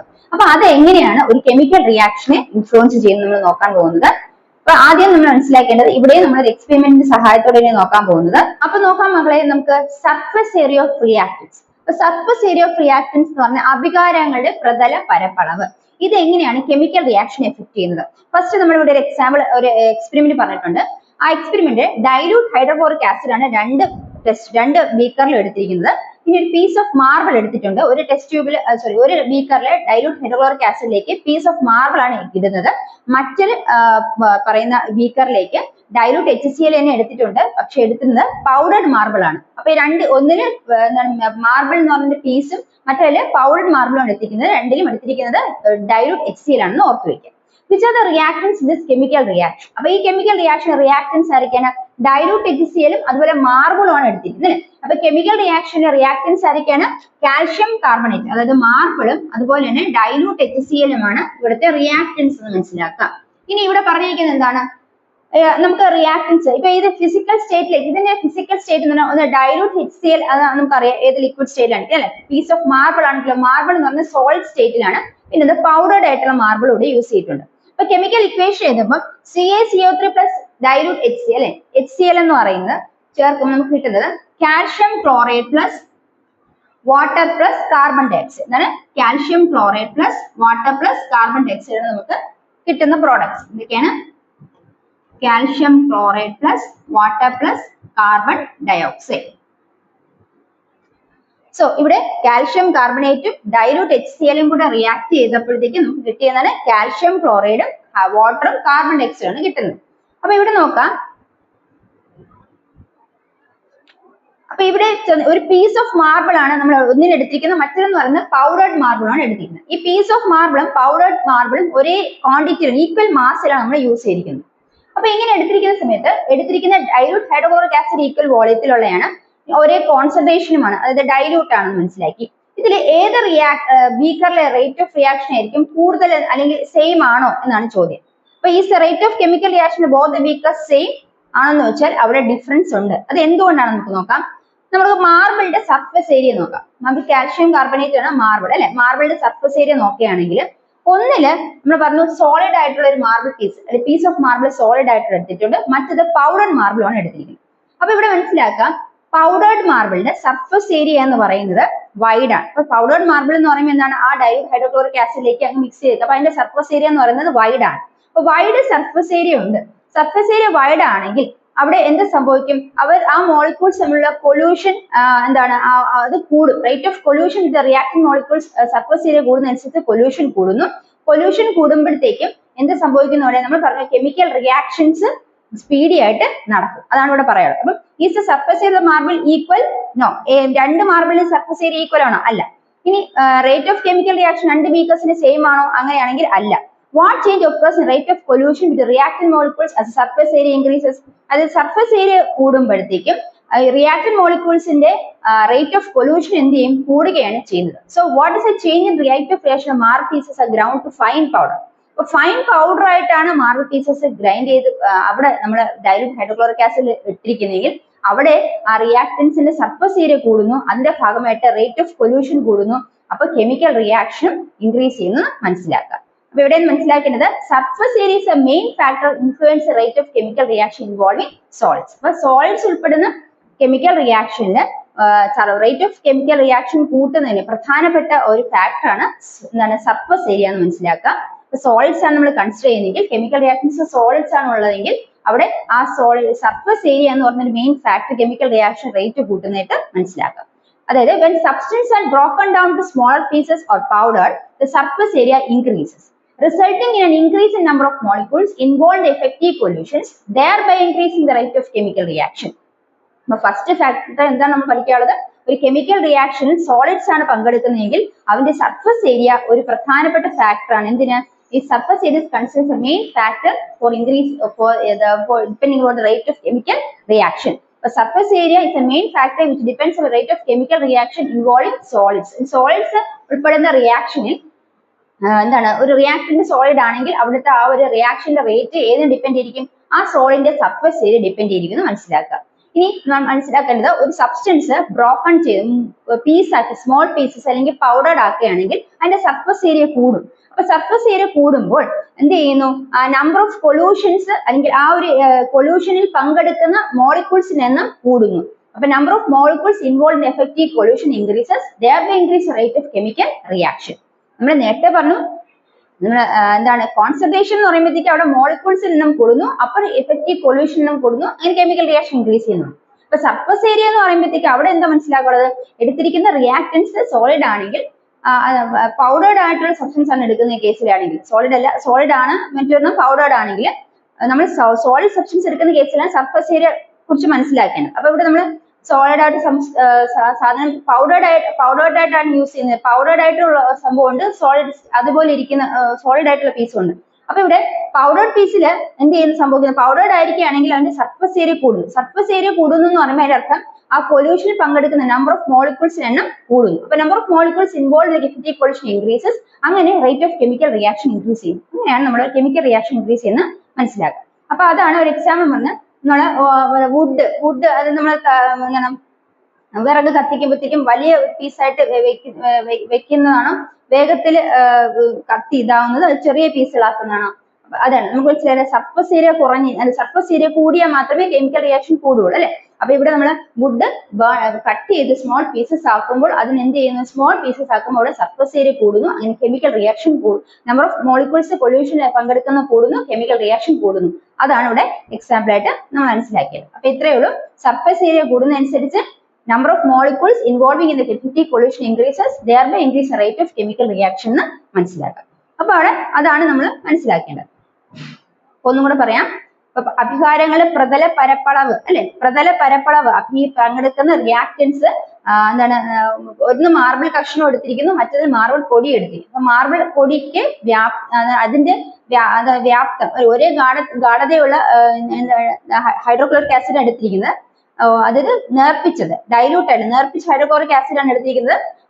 പക്ഷേ നമ്മൾ ഉപയോഗിക്കുന്ന എന്താണ് റിയാക്ടന്റ്, മറ്റൊരു റിയാക്ടന്റ് എന്ന് പറഞ്ഞാൽ ഏതാണ്, ഒന്ന് മാർബിൾ പീസ്, മറ്റതിലാണെങ്കിൽ മാർബിൾ പൊടിയാണ് യൂസ് ചെയ്യുന്നത്. അപ്പൊ ഏത് ബീക്കറിലായിരിക്കും പെട്ടെന്ന് രാസപ്രവർത്തനം നടക്കുന്നത് വെച്ചാൽ മാർബിൾ തരികൾ അല്ലെ, മാർബിൾ പൊടികളുള്ള ബീക്കറിലായിരിക്കും പെട്ടെന്ന് രാസപ്രവർത്തനം നടക്കുന്നത്. കാരണം എന്താണ്, അവിടെ തരികൾക്ക് പ്രതല പരപ്പളവ് കൂടുതലായിരിക്കും. അപ്പൊ അവ എന്ത് ചെയ്യും, ഈ പറയുന്ന ഒരു പ്രതല പരപ്പളവ് കൂടുതൽ എന്ന് പറഞ്ഞാൽ അതിലുള്ള എന്താണ് ഈ കണികകൾ കൂടുതലായിട്ട് എന്താണ് കൊളീഷൻ അല്ലെങ്കിൽ ആ ഒരു കൂട്ടിമുട്ടല്, അതായത് പ്രതല പരപ്പളവ് വർദ്ധിക്കുന്നു, അതുമൂലം കൂട്ടിമുട്ടലുടെ എണ്ണം വർദ്ധിക്കുന്നു. അതിൽ കൂട്ടിമുട്ടൽ അതായത് പ്രതല പരപ്പളവ് കൂടുന്നു, അതിനനുസരിച്ച് എന്താണ് അതിൽ പങ്കെടുക്കുന്ന ഈ പറയുന്ന കണികകളുടെ കൂട്ടിമുട്ടലുകൾ, കണികൾ തമ്മിൽ കൂട്ടിമുട്ടുന്നത് കൂടുന്നു. അതിന്റെ ഭാഗമായിട്ട് എന്ത് സംഭവിക്കുന്നു, ആ കെമിക്കൽ റിയാക്ഷൻ രാസപ്രവർത്തന വേഗം കൂടുകയും ചെയ്യുന്നു. അപ്പൊ ഇത്രയാണ് മനസ്സിലാക്കേണ്ടത്. അതായത് പദാർത്ഥങ്ങളെ ചെറു കഷ്ണങ്ങളാക്കി മാറ്റും. നമ്മൾ മനസ്സിലാക്കണം, ഒന്നുകിൽ ഖരവസ്തുക്കൾ ഉൾപ്പെടുന്ന രാസപ്രവർത്തനങ്ങൾ വേഗതയെ സ്വാധീനിക്കുന്ന പ്രധാന ഘടകമാണ് പ്രതല പരപ്പളവ്. ഖരവസ്തുക്കൾ ഉൾപ്പെടുന്ന രാസപ്രവർത്തനങ്ങൾ വേഗതയെ സ്വാധീനിക്കുന്ന പ്രധാന ഘടകം ഏതാണ്, പ്രതല പരപ്പളവ്. നേരത്തെ പറഞ്ഞു സോളിഡ് ഇൻവോൾവ് ചെയ്യുന്ന റിയാക്ഷൻസിലാണെങ്കിൽ rate of chemical reaction involve ചെയ്യുന്ന എന്താണ്, surface area of that particular substance അല്ലെ. അതാണ് ഇവിടെ പറയുന്നത്. ഖരവസ്തുക്കൾ ഉൾപ്പെടുന്ന രാസപ്രവർത്തനത്തിൽ വേഗത സ്വാധീനിക്കുന്ന പ്രധാന ഘടകമാണ് പ്രതല പരപ്പളവ്. ഇനി പദാർത്ഥങ്ങളെ ചെറു കഷ്ണങ്ങളാക്കി മാറ്റുകയോ പൊടിച്ചുപയോഗിക്കുകയോ ചെയ്യുമ്പോൾ പ്രതല പരപ്പളവ് വർദ്ധിക്കുന്നു. അതുമൂലം അവയുടെ തന്മൂലം ഫലവത്തായ കൂട്ടുമുട്ടലുകളുടെ എണ്ണം വർദ്ധിക്കും, അതിൽ ഏർപ്പെടുന്ന തന്മാത്രകളുടെ എണ്ണം വർദ്ധിക്കുന്നു, രാസപ്രവർത്തന വേഗവും കൂടുകയും ചെയ്യും. അപ്പൊ പ്രതല പരപ്പളവ് കൂടുമ്പോൾ എന്ത് സംഭവിക്കും, അതിന് ഫലമായിട്ട് അതിൽ ഏർപ്പെടുന്ന ആ തന്മാത്രകളുടെ എണ്ണം വർദ്ധിക്കുന്നു. ആ വർദ്ധിക്കുന്നതനുസരിച്ച് അവരുടെ കൂട്ടുമുട്ടൽ വർദ്ധിക്കുന്നു. അതിന്റെ ഫലമായിട്ട് രാസപ്രവർത്തന വേഗം കൂടുകയും ചെയ്യുന്നു. അതാണ് നമ്മൾ വിറക് ചെറു കഷ്ണങ്ങളായിട്ട് പീസാക്കുന്ന ചെറു കഷ്ണങ്ങളാക്കി വിറക് കത്തിക്കാനിടുമ്പോൾ വലിയൊരു പീസ് കത്തിനെക്കാട്ടി സ്പീഡിൽ കത്താനുള്ള കാരണം എന്താണ്, അവിടെ ആ വിറകിന്റെ പ്രതല പരപ്പളവ് വർദ്ധിച്ചത് കൊണ്ട് അവിടെ ആ ഒരു എന്താണ് കൂട്ടിമുട്ടലിൽ പങ്കെടുക്കുന്ന കണികളുടെ എണ്ണം വർദ്ധിക്കുന്നു. അതുമൂലം എന്ത് സംഭവിക്കുന്നു, അവയെ തമ്മിലുള്ള പരസ്പരം നടക്കുന്ന കൂട്ടിമുട്ടൽ വർദ്ധിക്കുന്നു. അതിന്റെ ഫലമായിട്ട് കെമിക്കൽ റിയാക്ഷൻ രാസപ്രവർത്തനം കൂടുന്നു എന്ന് മനസ്സിലാക്കും. അപ്പൊ ഈ 3 കാര്യങ്ങൾ ക്ലിയർ ആയാലും മക്കളെ, നിങ്ങൾക്ക് 3 കാര്യങ്ങളാണ് നമ്മൾ ഒരു റിയാക്ഷൻ കെമിക്കൽ റിയാക്ഷൻ എഫക്ട് ചെയ്യുന്ന 3 കാര്യങ്ങൾ പഠിച്ചു. എന്തൊക്കെയാണ് മക്കളാണ്, ഒന്ന് നേച്ചർ ഓഫ് റിയാക്ടൻസ് അല്ലെ, അഭികാരങ്ങളുടെ സ്വഭാവം. 2 പഠിച്ചത് കോൺസെൻട്രേഷൻ ഓഫ് റിയാക്ടൻസ്, അഭികാരങ്ങളുടെ ഗാഢത. 3 പഠിച്ചത് എന്താണ്, സർഫസ് ഏരിയ ഓഫ് റിയാക്ടൻസ് അല്ലെങ്കിൽ എന്താണ് അഭികാരങ്ങളുടെ പ്രതല പരപ്പളവ്. ഈ 3 ഫാക്ടർ നമ്മൾ പഠിച്ചു. ഇനി അടുത്ത് നമ്മൾ പഠിക്കാൻ പോകുന്നത് അതിന് മുമ്പ് ഒരു ക്വസ്റ്റ്യൻ കൂടി ഉണ്ട്. നമ്മളൊരു എക്സാമ്പിൾ ഒരു ക്വസ്റ്റ്യൻ ചോദിക്കുകയാണ്. Take dilute hydrochloric acid in 2 test tubes. Put a large piece of eggshell in the first test tube. In the second test tube, add an equal amount of powdered eggshell. ഇവിടെ പറഞ്ഞിരിക്കുന്നത് dilute hydrochloric acid, നേർപ്പിച്ച hydrochloric acid 2 test ട്യൂബിൽ എടുക്കുക. ഒരു test ട്യൂബില് ഒരു വലിയ എഗ്ഷെൽ എടുക്കുക, എഗ്ഷെല്ലിന്റെ piece എടുക്കുക. രണ്ടാമത്തെ ടെസ്റ്റ് ട്യൂബില് പൗഡർ ചെയ്ത എഗ്ഷെല്ലുമാണ് ഇടുന്നത്. ഈ എടുക്കുന്ന എഗ്ഷെല്ലിന് പറഞ്ഞ എമൗണ്ട് ഈക്വൽ ആണ്. പൗഡർഡ് ആയാലും ആ പീസിന്റെ എമൗണ്ട് ഈക്വൽ ആണ്. അങ്ങനെ എടുത്ത് നമ്മൾ നേരത്തെ പറഞ്ഞതുപോലെ ഏത് ടെസ്റ്റ് ട്യൂബിലായിരിക്കും റേറ്റ് ഓഫ് കെമിക്കൽ റിയാക്ഷൻ കൂടുതലായിട്ട് നടക്കുന്നത്? നമ്മൾ പറഞ്ഞു ഒരു റിയാക്ടന്റ് പൗഡേർഡ് ആക്കിയാണെങ്കിൽ അതിന്റെ സർഫസ് ഏരിയ എന്ത് ചെയ്യുന്നുണ്ട്? കൂടുന്നു അല്ലെ. സർഫസ് ഏരിയ കൂടുന്നു. പൗഡേർഡ് ആക്കുമ്പോൾ സർഫസ് ഏരിയ കൂടുമ്പോൾ അതിൽ ആ പൊല്യൂഷൻ പങ്കെടുക്കുന്ന മോളിക്യൂൾസിന്റെ എണ്ണം കൂടുന്നു. പൊല്യൂഷൻ ഇൻക്രീസ് ചെയ്യുന്നു. അതിന്റെ ഭാഗമായിട്ട് റേറ്റ് ഓഫ് കെമിക്കൽ റിയാക്ഷൻ കൂടുന്നു അല്ലെ. അപ്പൊ പ്രതല പരപ്പളവ് വർദ്ധിക്കുന്ന സമയത്ത് എന്ത് സംഭവിക്കും? അതിൽ പങ്കെടുക്കുന്ന കണികകൾ അല്ലെങ്കിൽ പറഞ്ഞ കണികകളുടെ എണ്ണം വർദ്ധിക്കുകയും അവ തമ്മിൽ കൂട്ടുമുട്ടുള്ള എണ്ണം വർദ്ധിക്കുന്നു. അതിന്റെ ഭാഗമായിട്ട് രാസപ്രവർത്തന വേഗം കൂടുന്നു എന്ന് മനസ്സിലാക്കി. അപ്പൊ അത് അത്രയാണ് ഇവിടെ പറഞ്ഞിരുന്നത്. What is the reason for this? Write the chemical equation, chemical reaction taking place here. അപ്പൊ ഇവിടെ ഡൈലൂട്ട് ഹൈഡ്രോക്ലോറിക് ആസിഡ് HCl-ഉം അതുപോലെ എന്താണ് നമ്മൾ എഗ്ഷെല്ലും കൂടെ റിയാക്ട് ചെയ്യുമ്പോൾ എന്താ റിയാക്ഷൻ നടക്കുന്നതെന്ന് കൂടെ മനസ്സിലാക്കിയിരിക്കും. നമ്മൾ മനസ്സിലാക്കിയ എന്താണ്? കാൽഷ്യം കാർബണേറ്റും ഹൈഡ്രോക്ലോറിക് ആസിഡ് എന്താണ്? എഗ്ഷെൽ എന്ന് പറഞ്ഞാൽ കാൽഷ്യം കാർബണേറ്റ് തന്നെയാണ്. അപ്പൊ കാൽഷ്യം കാർബണേറ്റും ഡൈലൂട്ട് ഹൈഡ്രോക്ലോറിക് ആസിഡ് കൂടെ റിയാക്ട് ചെയ്ത സമയത്ത് എന്ത് സംഭവിക്കുന്നുണ്ട്? റേറ്റ് ഓഫ് കെമിക്കൽ റിയാക്ഷൻ കൂടണമെങ്കിൽ ഇവിടെ നമ്മൾ യൂസ് ചെയ്ത എഗ്ഷെൽ എന്ന് പറയുന്ന പൗഡേർഡ് ആയിട്ടുള്ള എഗ്ഷെൽ ആണ് യൂസ് ചെയ്ത്. അപ്പൊ സർഫസ് ഏരിയ കൂടുന്നു അല്ലെ, പ്രതല പരപ്പളവ് വർദ്ധിക്കുന്നു.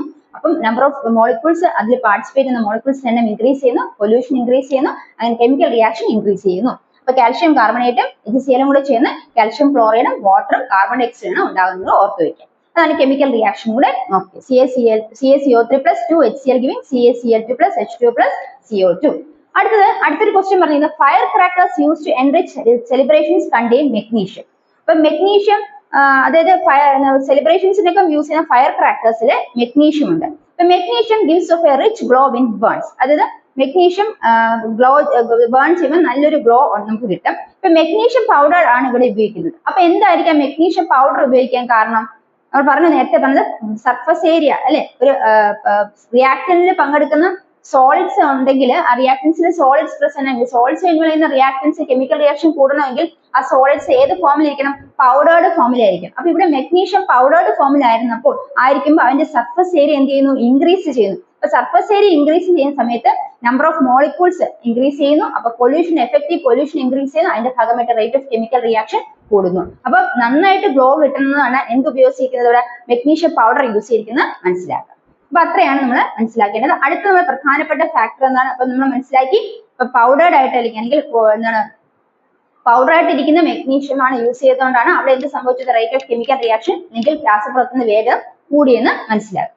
അടുത്ത മറ്റൊരു പ്രധാന ഘടകം കെമിക്കൽ റിയാക്ഷൻ റേറ്റ് ഇൻക്രീസ് ചെയ്യുന്ന മറ്റൊരു പ്രധാന ഫാക്ടർ എന്ന് പറയുന്നത് ടെമ്പറേച്ചർ ആണ്. എങ്കിൽ ടെമ്പറേച്ചർ ആണ് another important factor which influence chemical reaction of A chemical reaction. അപ്പൊ അതിനെന്താണെന്ന് നോക്കാം.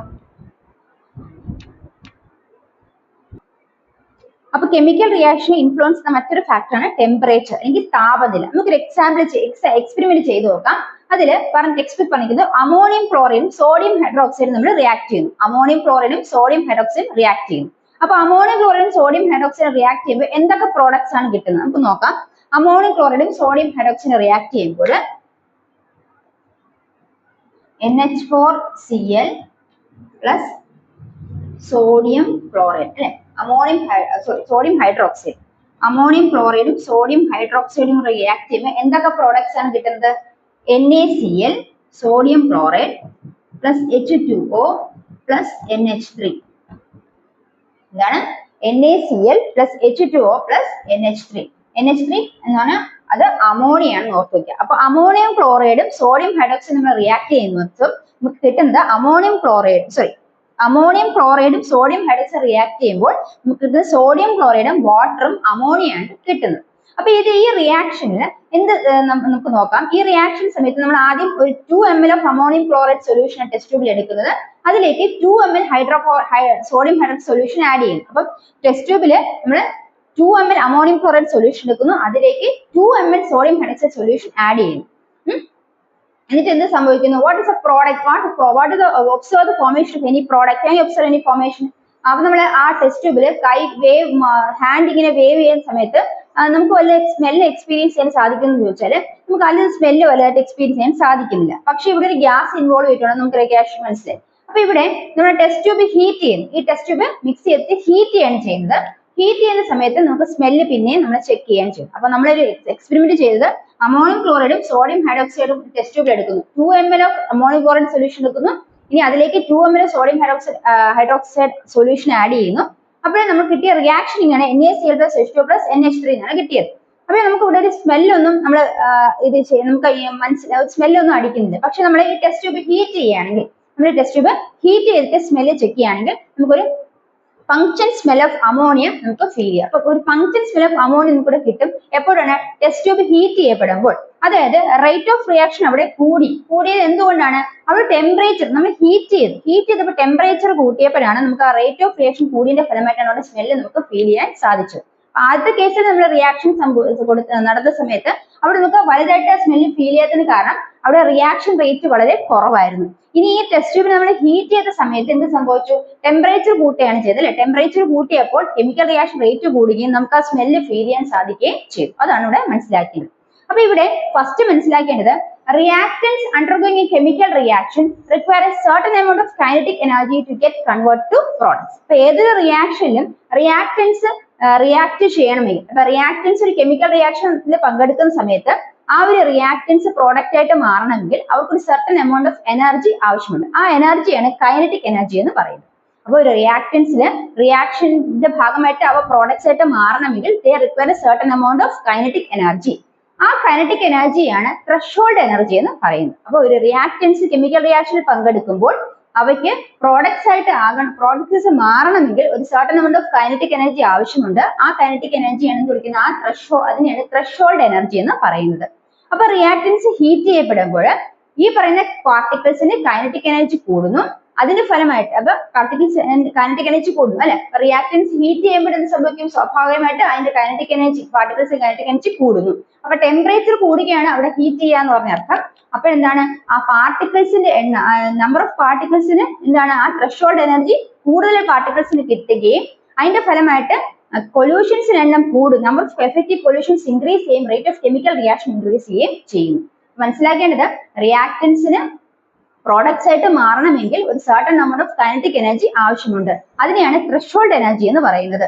ഇനി ഇവിടെ റിയാക്ടൻസ് ഹീറ്റ് ചെയ്യപ്പെടുമ്പോൾ അല്ലെങ്കിൽ കെമിക്കൽ റിയാക്ഷൻ പങ്കെടുക്കുകയാണ് റിയാക്ടൻസ്, അവയെ നമ്മൾ ഹീറ്റ് ചെയ്യുന്ന സമയത്ത് ഈ പാർട്ടിക്കിൾസിന് കൈനറ്റിക് എനർജി കൂടുന്നു. കൈനറ്റിക് എനർജി കൂടുന്ന സമയത്ത് അതായത് ടെമ്പറേച്ചർ ഇൻക്രീസ് ചെയ്യാനാണ് ഹീറ്റ് ചെയ്യാന്ന് അർത്ഥം. അപ്പൊ കൈനറ്റിക് എനർജി പാർട്ടിക്കിൾസിന് ഇൻക്രീസ് ചെയ്യുമ്പോൾ ആ ഒരു മോളിക്യൂൾസിന് ത്രെഷോൾഡ് എനർജി കിട്ടുന്നു. ആ ത്രെഷോൾഡ് എനർജി ഇൻക്രീസ് ചെയ്യുന്നു. മോളിക്യൂൾസ് കിട്ടുന്ന ത്രെഷോൾഡ് എനർജി ഇൻക്രീസ് ചെയ്യുന്നു. അതിന്റെ ഭാഗമായിട്ട് number of effective pollutions increase ചെയ്യുന്നു. അതിന്റെ ഭാഗമായിട്ട് rate of chemical reaction increase ചെയ്യുന്നു മനസ്സിലാക്കാം. അപ്പൊ റിയാക്ടൻസിന് ഒരു കെമിക്കൽ റിയാക്ഷനിൽ പങ്കെടുക്കുന്നതിന് ഒരു പർട്ടിക്കുലർ എമൗണ്ട് ഓഫ് എനർജി വേണം, കൈനറ്റിക് എനർജി വേണം. അതിനെയാണ് എന്ത് വിളിക്കുന്നത്? ത്രെഷോൾഡ് എനർജി എന്ന് പറയുന്നത്. ഇനി റിയാക്ടൻസിനെ ഹീറ്റ് ചെയ്യുമ്പോൾ ഈ പാർട്ടിക്കിൾസിന്റെ കൈനറ്റിക് എനർജി ഇൻക്രീസ് ചെയ്യുന്നു. ആ ഇൻക്രീസ് ചെയ്യുമ്പോൾ അതിന്റെ അർത്ഥം എന്താണ്? ആ ടെമ്പറേച്ചർ കൂടിയതനുസരിച്ചാണ് പാർട്ടിക്കിൾസിന്റെ കൈനറ്റിക് എനർജി കൂടിയത്. അതായത് അവയുടെ ത്രെഷോൾഡ് എനർജി ഇൻക്രീസ് ചെയ്യുന്നു. ത്രെഷോൾഡ് എനർജി ഇൻക്രീസ് ചെയ്യുമ്പോൾ number of molecules effective pollutions increase ചെയ്യുന്നു. ആ പൊല്യൂഷൻ ഇൻക്രീസ് ചെയ്യുന്ന ഫലമായിട്ട് rate of chemical reaction increase ചെയ്യുന്നു മനസ്സിലാക്കുക. അപ്പൊ ഇത്രയാണ് മനസ്സിലാക്കാനുള്ളത്. എന്താണ് ഈ പറയുന്ന മക്കളെ നമ്മൾ പറഞ്ഞു താപനില എന്ന് പറയുന്ന രാസപ്രവർത്തന വേഗം കൂട്ടുന്ന മറ്റൊരു പ്രധാന ഘടകമാണെന്ന് പറഞ്ഞു. അപ്പൊ ഇവിടെ ഒരു പ്രവർത്തനത്തിന് നമ്മൾ അമോണിയം ക്ലോറൈഡും സോഡിയം ഹൈഡ്രോക്സൈഡും കൂടി ടെസ്റ്റ് ട്യൂബിൽ എടുക്കുന്നു. എന്നിട്ട് ആ റിയാക്ഷൻ നടക്കുന്നതിന്റെ ഭാഗമായിട്ട് അവിടെ ലഭിക്കുന്നത് അമോണിയം ക്ലോറൈഡും സോഡിയം ഹൈഡ്രോക്സൈഡും ടെസ്റ്റ് ട്യൂബിൽ എടുക്കുന്നു. റിയാക്ഷൻ ഫലമായിട്ട് ലഭിക്കുന്ന പ്രോഡക്ട്സ് അല്ലെങ്കിൽ അതിന്റെ ഉൽപ്പന്നങ്ങൾ എന്തൊക്കെയാണ്?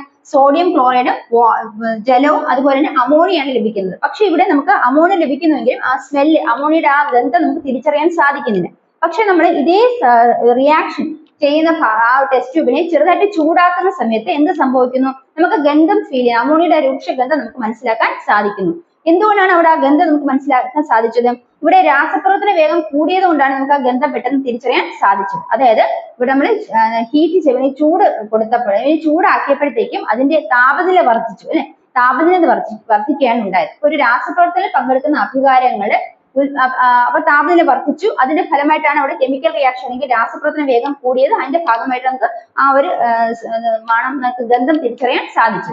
അപ്പൊ അതെങ്ങനെയാണ് നോക്കാം. നമ്മൾ പറഞ്ഞു രാസപ്രവർത്തനത്തിൽ പങ്കെടുക്കുന്ന ഈ പറയുന്ന അഭികാരകങ്ങൾക്ക് അവ ഉൽപ്പന്നങ്ങളായി മാറണമെങ്കിൽ ഒരു നിശ്ചിത അളവിലുള്ള എന്താണ് ഊർജം ആവശ്യമുണ്ട് അല്ലെ. ആ ഒരു ഊർജം ഗതികോർജം ആവശ്യമുണ്ട്. നിശ്ചിത അളവിലുള്ള ഗതികോർജം ആവശ്യമുണ്ട് അല്ലെങ്കിൽ കൈനറ്റിക് എനർജി ആവശ്യമുണ്ട്.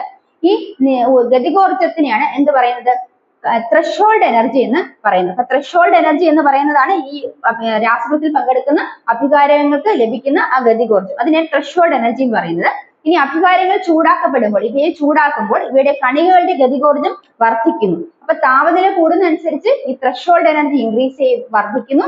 അതിന്റെ ഫലമായിട്ട് എന്ത് സംഭവിക്കുന്നു, അവ തമ്മിലുള്ള കൂട്ടുമുട്ടലുകളുടെ എണ്ണം, കണികളുടെ കൂട്ടുമുട്ടലുകളുടെ എണ്ണം വർദ്ധിക്കുന്നു. അതിന്റെ ഫലമായിട്ട് രാസപ്രവർത്തന വേഗം വർദ്ധിക്കുന്നു എന്ന് മനസ്സിലാക്കുക. അപ്പൊ ഇങ്ങനെയാണ് താപനില ഏത് രീതിയിൽ നമ്മുടെ രാസപ്രവർത്തനത്തെ അല്ലെങ്കിൽ രാസപ്രവർത്തനത്തിന്റെ ഒരു ഘടകമായിട്ട് താപനില എങ്ങനെ വർദ്ധിക്കുന്നു എന്നാണ് നമ്മൾ മനസ്സിലാക്കിയത്. അപ്പൊ ഇത്രയും ക്ലിയർ ആയ മക്കളെ. അപ്പൊ അടുത്തൊരു ക്വസ്റ്റ്യൻ പറഞ്ഞിരിക്കുന്നത്, അപ്പൊ അതാണ് താപനിലയെ നമ്മൾ മനസ്സിലാക്കേണ്ടത്. അതായത് ഇവിടെ ഒരു ഇതേപോലത്തെ ഒരു എക്സാമ്പിൾ പറഞ്ഞിട്ടുണ്ട്. അവിടെ നമ്മൾ പറഞ്ഞത് take chemical reaction between sodium thiosulphate and hydrochloric acid. അവിടെ prepare dilute solution of sodium thiosulphate beaker. ബീക്കറിലേക്ക് ഡൈല്യൂട്ട് തയോസൾഫേറ്റ് സൊല്യൂഷൻ എടുക്കുന്നു. അടുത്തതിലേക്ക് 2 equal amount of solution 2 test ട്യൂബിൽ എടുക്കുന്നു. Heat one of the test tubes for a short while. അപ്പൊ 2 test ട്യൂബിൽ നമ്മൾ dilute solution of sodium thiosulphate എടുക്കുന്നു. എന്നിട്ട് ഒന്നിനെ നമ്മൾ ഒരു ടെസ്റ്റ് ട്യൂബിനെ ഹീറ്റ് ചെയ്യുന്നു, മറ്റേതിനെ എന്താണ് കുറച്ചു നേരം ചൂടാക്കുന്നു. എന്നിട്ട് അതിലേക്ക് ഡൈല്യൂട്ട് ഹൈഡ്രോക്ലോറിക് ആസിഡ് ആഡ് ചെയ്യുന്നു. അപ്പൊ 2 ടെസ്റ്റ് ട്യൂബ് എടുക്കുന്നു, 2ലേക്ക് നമ്മൾ സോഡിയം തയോസൾഫേറ്റ് സൊല്യൂഷൻ എടുക്കുന്നു. ഒന്ന് ചെറുതായിട്ട് ഹീറ്റ് ചെയ്തിട്ട് അതിലും ഡൈല്യൂട്ട് ഹൈഡ്രോക്ലോറിക് ആസിഡ് ആഡ് ചെയ്തു, മറ്റതിലും ഡൈല്യൂട്ട് ഹൈഡ്രോക്ലോറിക് ആസിഡ് ആഡ് ചെയ്തു. ഇവിടെ മനസ്സിലാക്കേണ്ടത് ഏത് ടെസ്റ്റ് ട്യൂബ് ആണ് ഹീറ്റ് ചെയ്തത് അവിടെ റിയാക്ഷൻ ഫാസ്റ്റ് ആയിട്ട് നടക്കുന്നു. നമ്മൾ പഠിച്ച കാര്യമാണ്. അപ്പൊ ടെമ്പറേച്ചർ കൂടുന്നതനുസരിച്ച് അത് ടെമ്പറേച്ചർ കൂടുക എന്ന് പറയുന്നത് എന്താണ്, കൂട്ടുമ്പോൾ ആ ഒരു റിയാക്ടൻസിന്റെ ത്രെഷോൾഡ് എനർജി കൂടുന്നു. അതിന്റെ ഭാഗമായിട്ട് അവിടെ പൊല്യൂഷൻ എണ്ണം കൂടുന്നു അല്ലെ, കൂട്ടുമുട്ടലുടെ എണ്ണം കൂടുന്നു, റേറ്റ് ഓഫ് റിയാക്ഷൻ കൂടുന്നു. അങ്ങനെയാണ് നമ്മൾ മനസ്സിലാക്കുന്നത്. അപ്പൊ അത് ക്ലിയർ ആയെന്ന് വിശ്വസിക്കുന്നു. അടുത്ത് നമ്മൾ പഠിക്കാൻ പോകുന്നത് എഫക്ട് ഓഫ് കാറ്റലിസ്റ്റ്. അപ്പൊ എന്താണ് കാറ്റലിസ്റ്റിന്റെ എഫക്ട്, ഒരു കെമിക്കൽ റിയാക്ഷൻ കാറ്റലിസ്റ്റ് എങ്ങനെയാണ് എഫക്ട് ചെയ്യുക, അതിന്റെ ആ ഫാക്ടറിന്റെ ഇമ്പോർട്ടൻസ് എന്താണെന്ന് നോക്കാൻ പോകും. ഇത്രയും ക്ലിയർ ആയാലും മക്കളെ. അപ്പൊ നിങ്ങൾക്ക് ഈ നമ്മൾ എന്തൊക്കെ പഠിച്ചു, നേച്ചർ ഓഫ് റിയാക്ഷൻസ് അല്ലെ, അഭികാരങ്ങളുടെ സ്വഭാവത്തെ കുറിച്ച് പഠിച്ചു. അതായത് ഒരു കെമിക്കൽ റിയാക്ഷൻ രാസപ്രവർത്തനത്തെ ബാധിക്കുന്ന അല്ലെങ്കിൽ അതിനെ ഇൻഫ്ലുവൻസ് ചെയ്യുന്ന ഫാക്ടേഴ്സ് ഏതൊക്കെയാണ്, അഭികാരങ്ങളുടെ സ്വഭാവം അല്ലെങ്കിൽ നേച്ചർ ഓഫ് റിയാക്ടൻസ്, അഭികാരങ്ങളെ ഗാഢത കോൺസെൻട്രേഷൻ ഓഫ് റിയാക്ടൻസ്.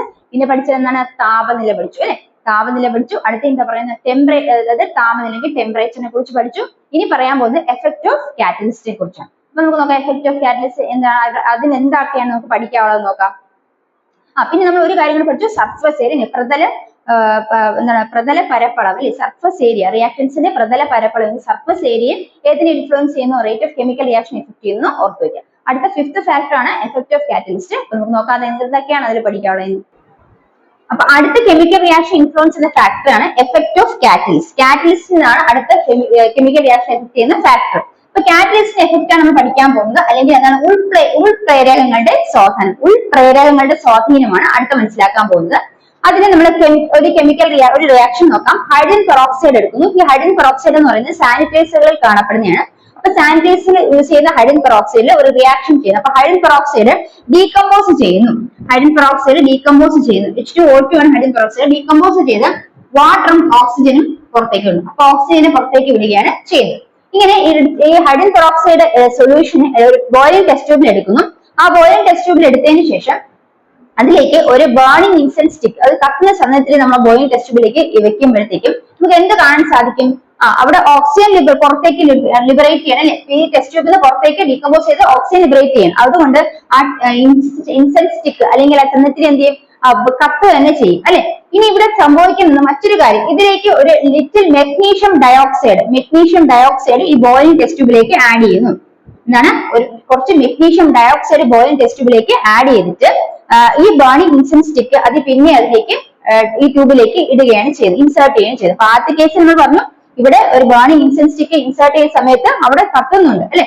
രണ്ടാമത്തെ കേസിൽ മെഗ്നീഷ്യം ഡയോക്സൈഡ് ആ ടെസ്റ്റ് ട്യൂബിലേക്ക് ബോയിലിംഗ് ടെസ്റ്റ് ട്യൂബിലേക്ക് ഏത് boiling test hydrogen peroxide add ചെയ്തിരിക്കുന്ന ബോയിലിംഗ് ടെസ്റ്റ് ട്യൂബിലേക്ക് മെഗ്നീഷ്യം ഡയോക്സൈഡ് ആഡ് ചെയ്തതിനു ശേഷം ഇതുപോലെ burning incense stick boiling test ട്യൂബിലേക്ക് കടത്തി വിടുമ്പോൾ നമുക്ക് എന്ത് കാണാൻ സംഭവിക്കും, അവിടെ കമ്പഷൻ, സ്പീഡ് ഓഫ് കമ്പഷൻ, കത്തുന്നതിന്റെ ആ ഇൻസെൻസ് സ്റ്റിക്ക് കത്തുന്നതിന്റെ സ്പീഡ് കൂടുന്നതായിട്ട് കാണാൻ സാധിച്ചു. അപ്പൊ speed of combustion of incense stick insensitive has increased in the second case when we added magnesium dioxide. എന്തുകൊണ്ടാണ്?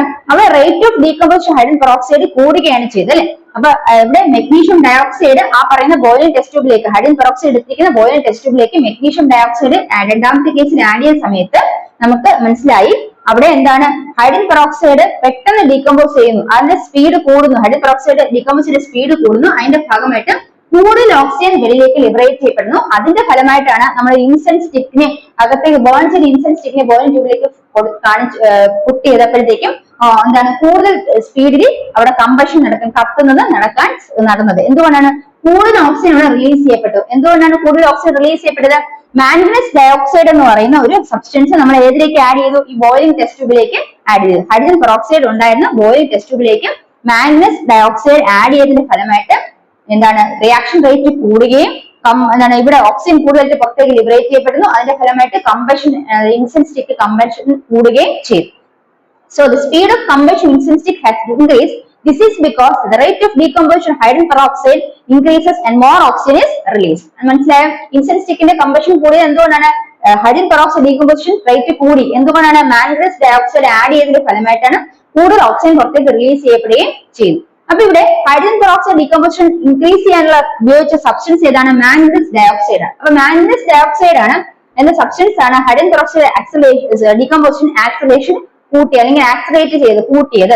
ഇനി നമ്മൾ ഈ പ്രോസസ്സ് കംപ്ലീറ്റ് ചെയ്തതിനു ശേഷം ഈ സൊല്യൂഷനെ ഒരു ഫിൽറ്റർ പേപ്പർ ഈ സൊല്യൂഷനെ ഫിൽറ്റർ ചെയ്യുമ്പോൾ നമുക്ക് എന്താണ് ഫിൽറ്റർ പേപ്പർ റെസിഡ്യൂ ആയിട്ട് കിട്ടുന്നത്, റിമെയിൻസ് ആയിട്ട് കിട്ടുന്നതെന്ന് വെച്ചാൽ നമുക്ക് മാംഗനസ് ഡയോക്സൈഡ് തന്നെ ലഭിക്കും. അപ്പൊ നമ്മൾ ഈ റിയാക്ഷന് ശേഷം ആ സൊല്യൂഷനെ ഫിൽറ്റർ ചെയ്യുമ്പോഴത്തേക്കും നമുക്ക് ആ ഫിൽറ്റർ പേപ്പറിൽ മാംഗനസ് ഡയോക്സൈഡ് അതുപോലെ തന്നെ അതേ ക്വാണ്ടിറ്റിയിൽ അതേ ക്വാളിറ്റിയിൽ നമുക്ക് കിട്ടും. അപ്പൊ ഇവിടെ മനസ്സിലാക്കേണ്ടത് ഈ ഉപയോഗിച്ച സബ്സ്റ്റൻസിന് യാതൊരു വ്യത്യാസവും വന്നിട്ടില്ല. അപ്പൊ ഈ റേറ്റ് ഓഫ് കെമിക്കൽ റിയാക്ഷൻ അത് കെമിക്കൽ റിയാക്ഷൻ റേറ്റ് കൂട്ടാൻ വേണ്ടി ആഡ് ചെയ്ത സബ്സ്റ്റൻസിന് യാതൊരു ക്വാണ്ടിറ്റിയിലോ ക്വാളിറ്റിയിലോ വ്യത്യാസമൊന്നും വന്നില്ല. പകരം അവ എന്ത് ചെയ്തു? കെമിക്കൽ റിയാക്ഷൻ റേറ്റ് കൂട്ടുകയും ചെയ്തു. അപ്പൊ ഇത്തരത്തിലുള്ള സബ്സ്റ്റൻസിനെയാണ് എന്ത് വിളിക്കുന്നത്? കാറ്റലിസ്റ്റ് എന്ന് പറയുന്നത്. അപ്പൊ catalyst means those substance which increases the rate of chemical reaction without themselves undergoing any permanent chemical change. അപ്പൊ സ്വന്തമായിട്ട് പെർമനന്റ് ആയിട്ട് ഒരു കെമിക്കൽ ചേഞ്ച് സ്വന്തമായിട്ട് വരുത്താതെ ആ റിയാക്ഷൻ റേറ്റ് ഇൻക്രീസ് ചെയ്യുന്ന സബ്സ്റ്റൻസിനെയാണ് കാറ്റലിസ്റ്റ് എന്ന് പറയുന്നത്. അതാണ് substances that increases the rate of chemical reaction without themselves undergoing any permanent chemical change. സ്വന്തമായിട്ട് സ്ഥിരമായിട്ട് ഒരു കെമിക്കൽ ചേഞ്ച് അതിൽ ഏർപ്പെടാതെ കെമിക്കൽ ചേഞ്ച് വരുത്താതെ സ്വന്തമായിട്ട് സ്ഥിരമായിട്ട് ഒരു കെമിക്കൽ ചേഞ്ച് രാസമാറ്റം വരുത്താതെ കെമിക്കൽ റിയാക്ഷന്റെ റേറ്റ് കൂട്ടാൻ സഹായിക്കുന്ന സബ്സ്റ്റൻസുകളെയാണ് കാറ്റലിസ്റ്റ് എന്ന് വിളിക്കുന്നത്. Substances that increases the rate of reaction without themselves undergoing any permanent chemical change are called as catalyst. അപ്പൊ ഇവിടെ മാംഗനസ് ഡയോക്സൈഡ് എന്ന് പറയുന്നത് കാറ്റലിസ്റ്റ് ആയിട്ട് ഉപയോഗപ്പെടുന്നു. കാരണം ആ ഹൈഡ്രജൻ പെറോക്സൈഡ് ഡീകമ്പോസ് ചെയ്ത സമയത്ത് മാംഗനസ് പെറോക്സൈഡ് ക്വാളിറ്റിയിലും ക്വാണ്ടിറ്റിയിലും അങ്ങനെ തന്നെ റിമെയിൻ ചെയ്തു. അപ്പൊ ഇവിടെ മനസ്സിലാക്കേണ്ടത് കെമിക്കൽ റിയാക്ഷനെ എഫക്ട് ചെയ്യുന്ന മറ്റൊരു ഫാക്ടർ ഏതാണ്? കാറ്റലിസ്റ്റ് ആണെന്ന് മനസ്സിലാക്കുക. ഇവിടെ മാംഗനസ് ഡയോക്സൈഡ് ആണ് ഹൈഡ്രജൻ പെറോക്സൈഡ് ഡീകമ്പോസ് യൂസ് ചെയ്ത കാറ്റലിസ്റ്റ് എന്ന് ഓർത്തു വയ്ക്കുക. അപ്പൊ അതാണ് നമ്മൾ മനസ്സിലാക്കേണ്ടത്.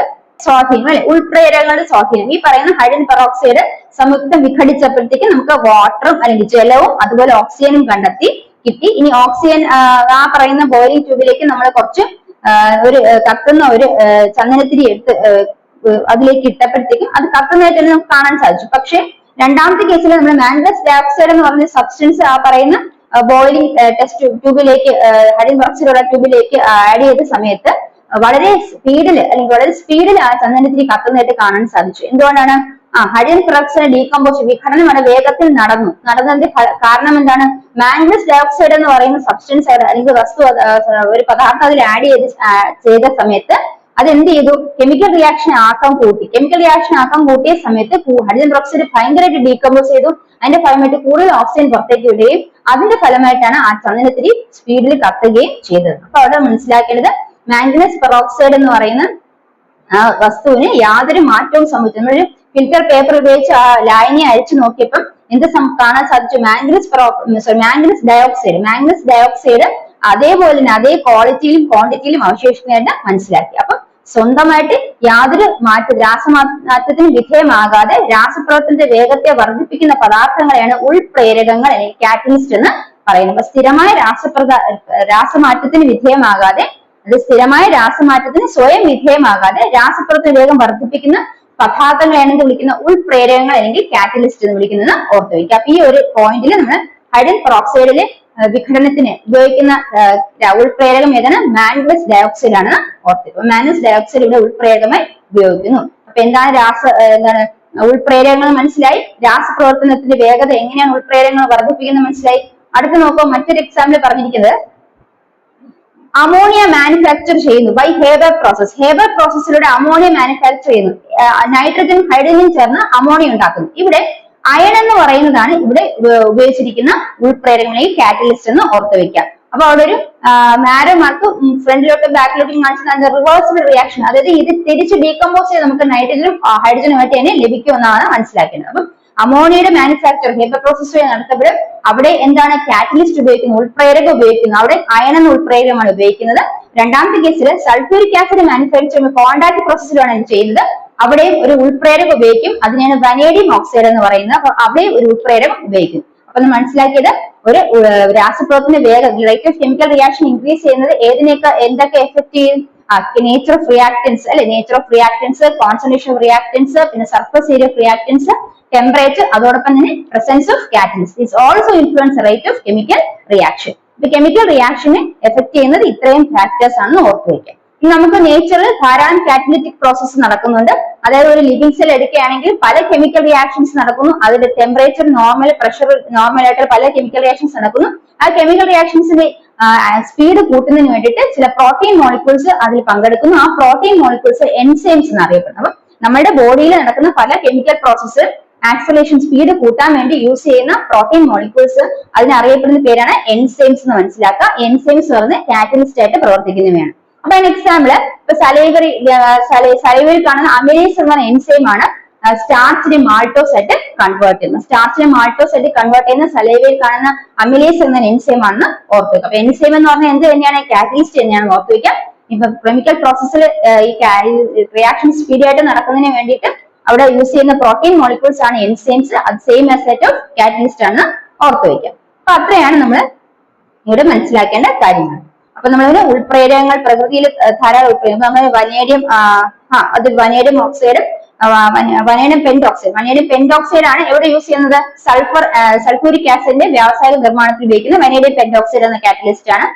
അതുപോലെ അമോണിയയുടെ വ്യവസായ നിർമ്മാണത്തിൽ ഉപയോഗിക്കുന്ന അയൺ എന്ന കാറ്റലിസ്റ്റ് ആണ്. അപ്പൊ ഇവിടെയെല്ലാം നമ്മൾ പറഞ്ഞു ജീവനുള്ള ഓരോ കോശത്തിലും ആയിരക്കണക്കിന് രാസപ്രവർത്തനങ്ങൾ സാധാരണ താപനിലയിലും പ്രവർത്തനത്തിലും സംഭവിക്കുന്നു. ഇനി രാസപ്രവർത്തന വേഗത കൂട്ടുന്നതിന് ഉപയോഗിക്കുന്ന പ്രോട്ടീൻ തന്മാത്രകളെയാണ് എൻസൈമുകൾ എന്ന് പറയുന്നത്. ഇവ ഉൾപ്രേരകങ്ങൾ തന്നെയാണ്. അപ്പൊ ഉദാഹരണത്തിന് നമ്മൾ ഉമിനീരിൽ അടങ്ങിയിരിക്കുന്ന അമിലേസ് എന്ന എൻസൈം ആണ് മാൾട്ടോസിനെ സ്റ്റാർച്ച് ആക്കി മാറ്റുന്നതും കൂടെ, അതായത് അന്നജത്തെ മാൾട്ടോസ് ആക്കി മാറ്റുക, സ്റ്റാർച്ചിനെ മാൾട്ടോസ് ആക്കി മാറ്റുന്നതും കൂടെ ഓർത്ത്. സ്റ്റാർച്ചിനെ മാൾട്ടോസ് ആക്കി മാറ്റുന്ന എൻസൈം ആണ് അമിലേസ്. അത് സലൈവിലാണ് കാണുന്നതും കൂടെ ഓർത്തു വയ്ക്കുക. അപ്പൊ അത്രയും കാര്യമാണ് നമ്മൾ ഇവിടെ കാറ്റലിസ്റ്റിന്റെ കാര്യത്തിൽ പഠിക്കുക, അല്ലെങ്കിൽ ഉൾപ്രേരകങ്ങളുടെ കാര്യത്തിൽ പഠിക്കാം. അപ്പം നമ്മൾ ഈ ചാപ്റ്ററിൽ ഇത്രയും കാര്യങ്ങളാണ് നമ്മൾ നോക്കേണ്ടത്. അപ്പൊ ഈ ക്ലാസ് നിങ്ങൾക്ക് യൂസ്ഫുൾ ആയെന്ന് വിശ്വസിക്കുന്നു. ഇപ്പൊ കെമിക്കൽ കൈനറ്റിക്സ് അല്ലെങ്കിൽ രാസഗതികം എന്ന് പറയുന്ന ഈ ചാപ്റ്ററിൽ നമ്മൾ പഠിക്കേണ്ട പോർഷൻസ് ഇത്രയാണ്. അപ്പൊ ഇതിൽ നമ്മൾ എന്തൊക്കെ പഠിക്കണോ അതെല്ലാം വളരെ ഇമ്പോർട്ടന്റ് ആണ്. അപ്പൊ ഇത് എക്സാമ്പിൾസ് സഹിതം നിങ്ങൾ മനസ്സിലാക്കി വെക്കാം. അടുത്ത ക്ലാസ്സിൽ നമ്മൾ ഇതിന്റെ ലെറ്റസ്റ്റ് എസെസും അതുപോലെ എക്സാമിനേഷൻ പോയിന്റ് ഓഫ് വ്യൂ എന്തൊക്കെ ക്വസ്റ്റ്യൻസ് ആണ് ചോദിച്ചിരിക്കുന്നത് ഡിസ്കസ് ചെയ്യും. ക്ലാസ് യൂസ്ഫുൾ ആയെങ്കിൽ ചാനൽ സബ്സ്ക്രൈബ് ചെയ്യാം. അടുത്ത ക്ലാസ്സിൽ കാണാം. That's bye from me. Thank you.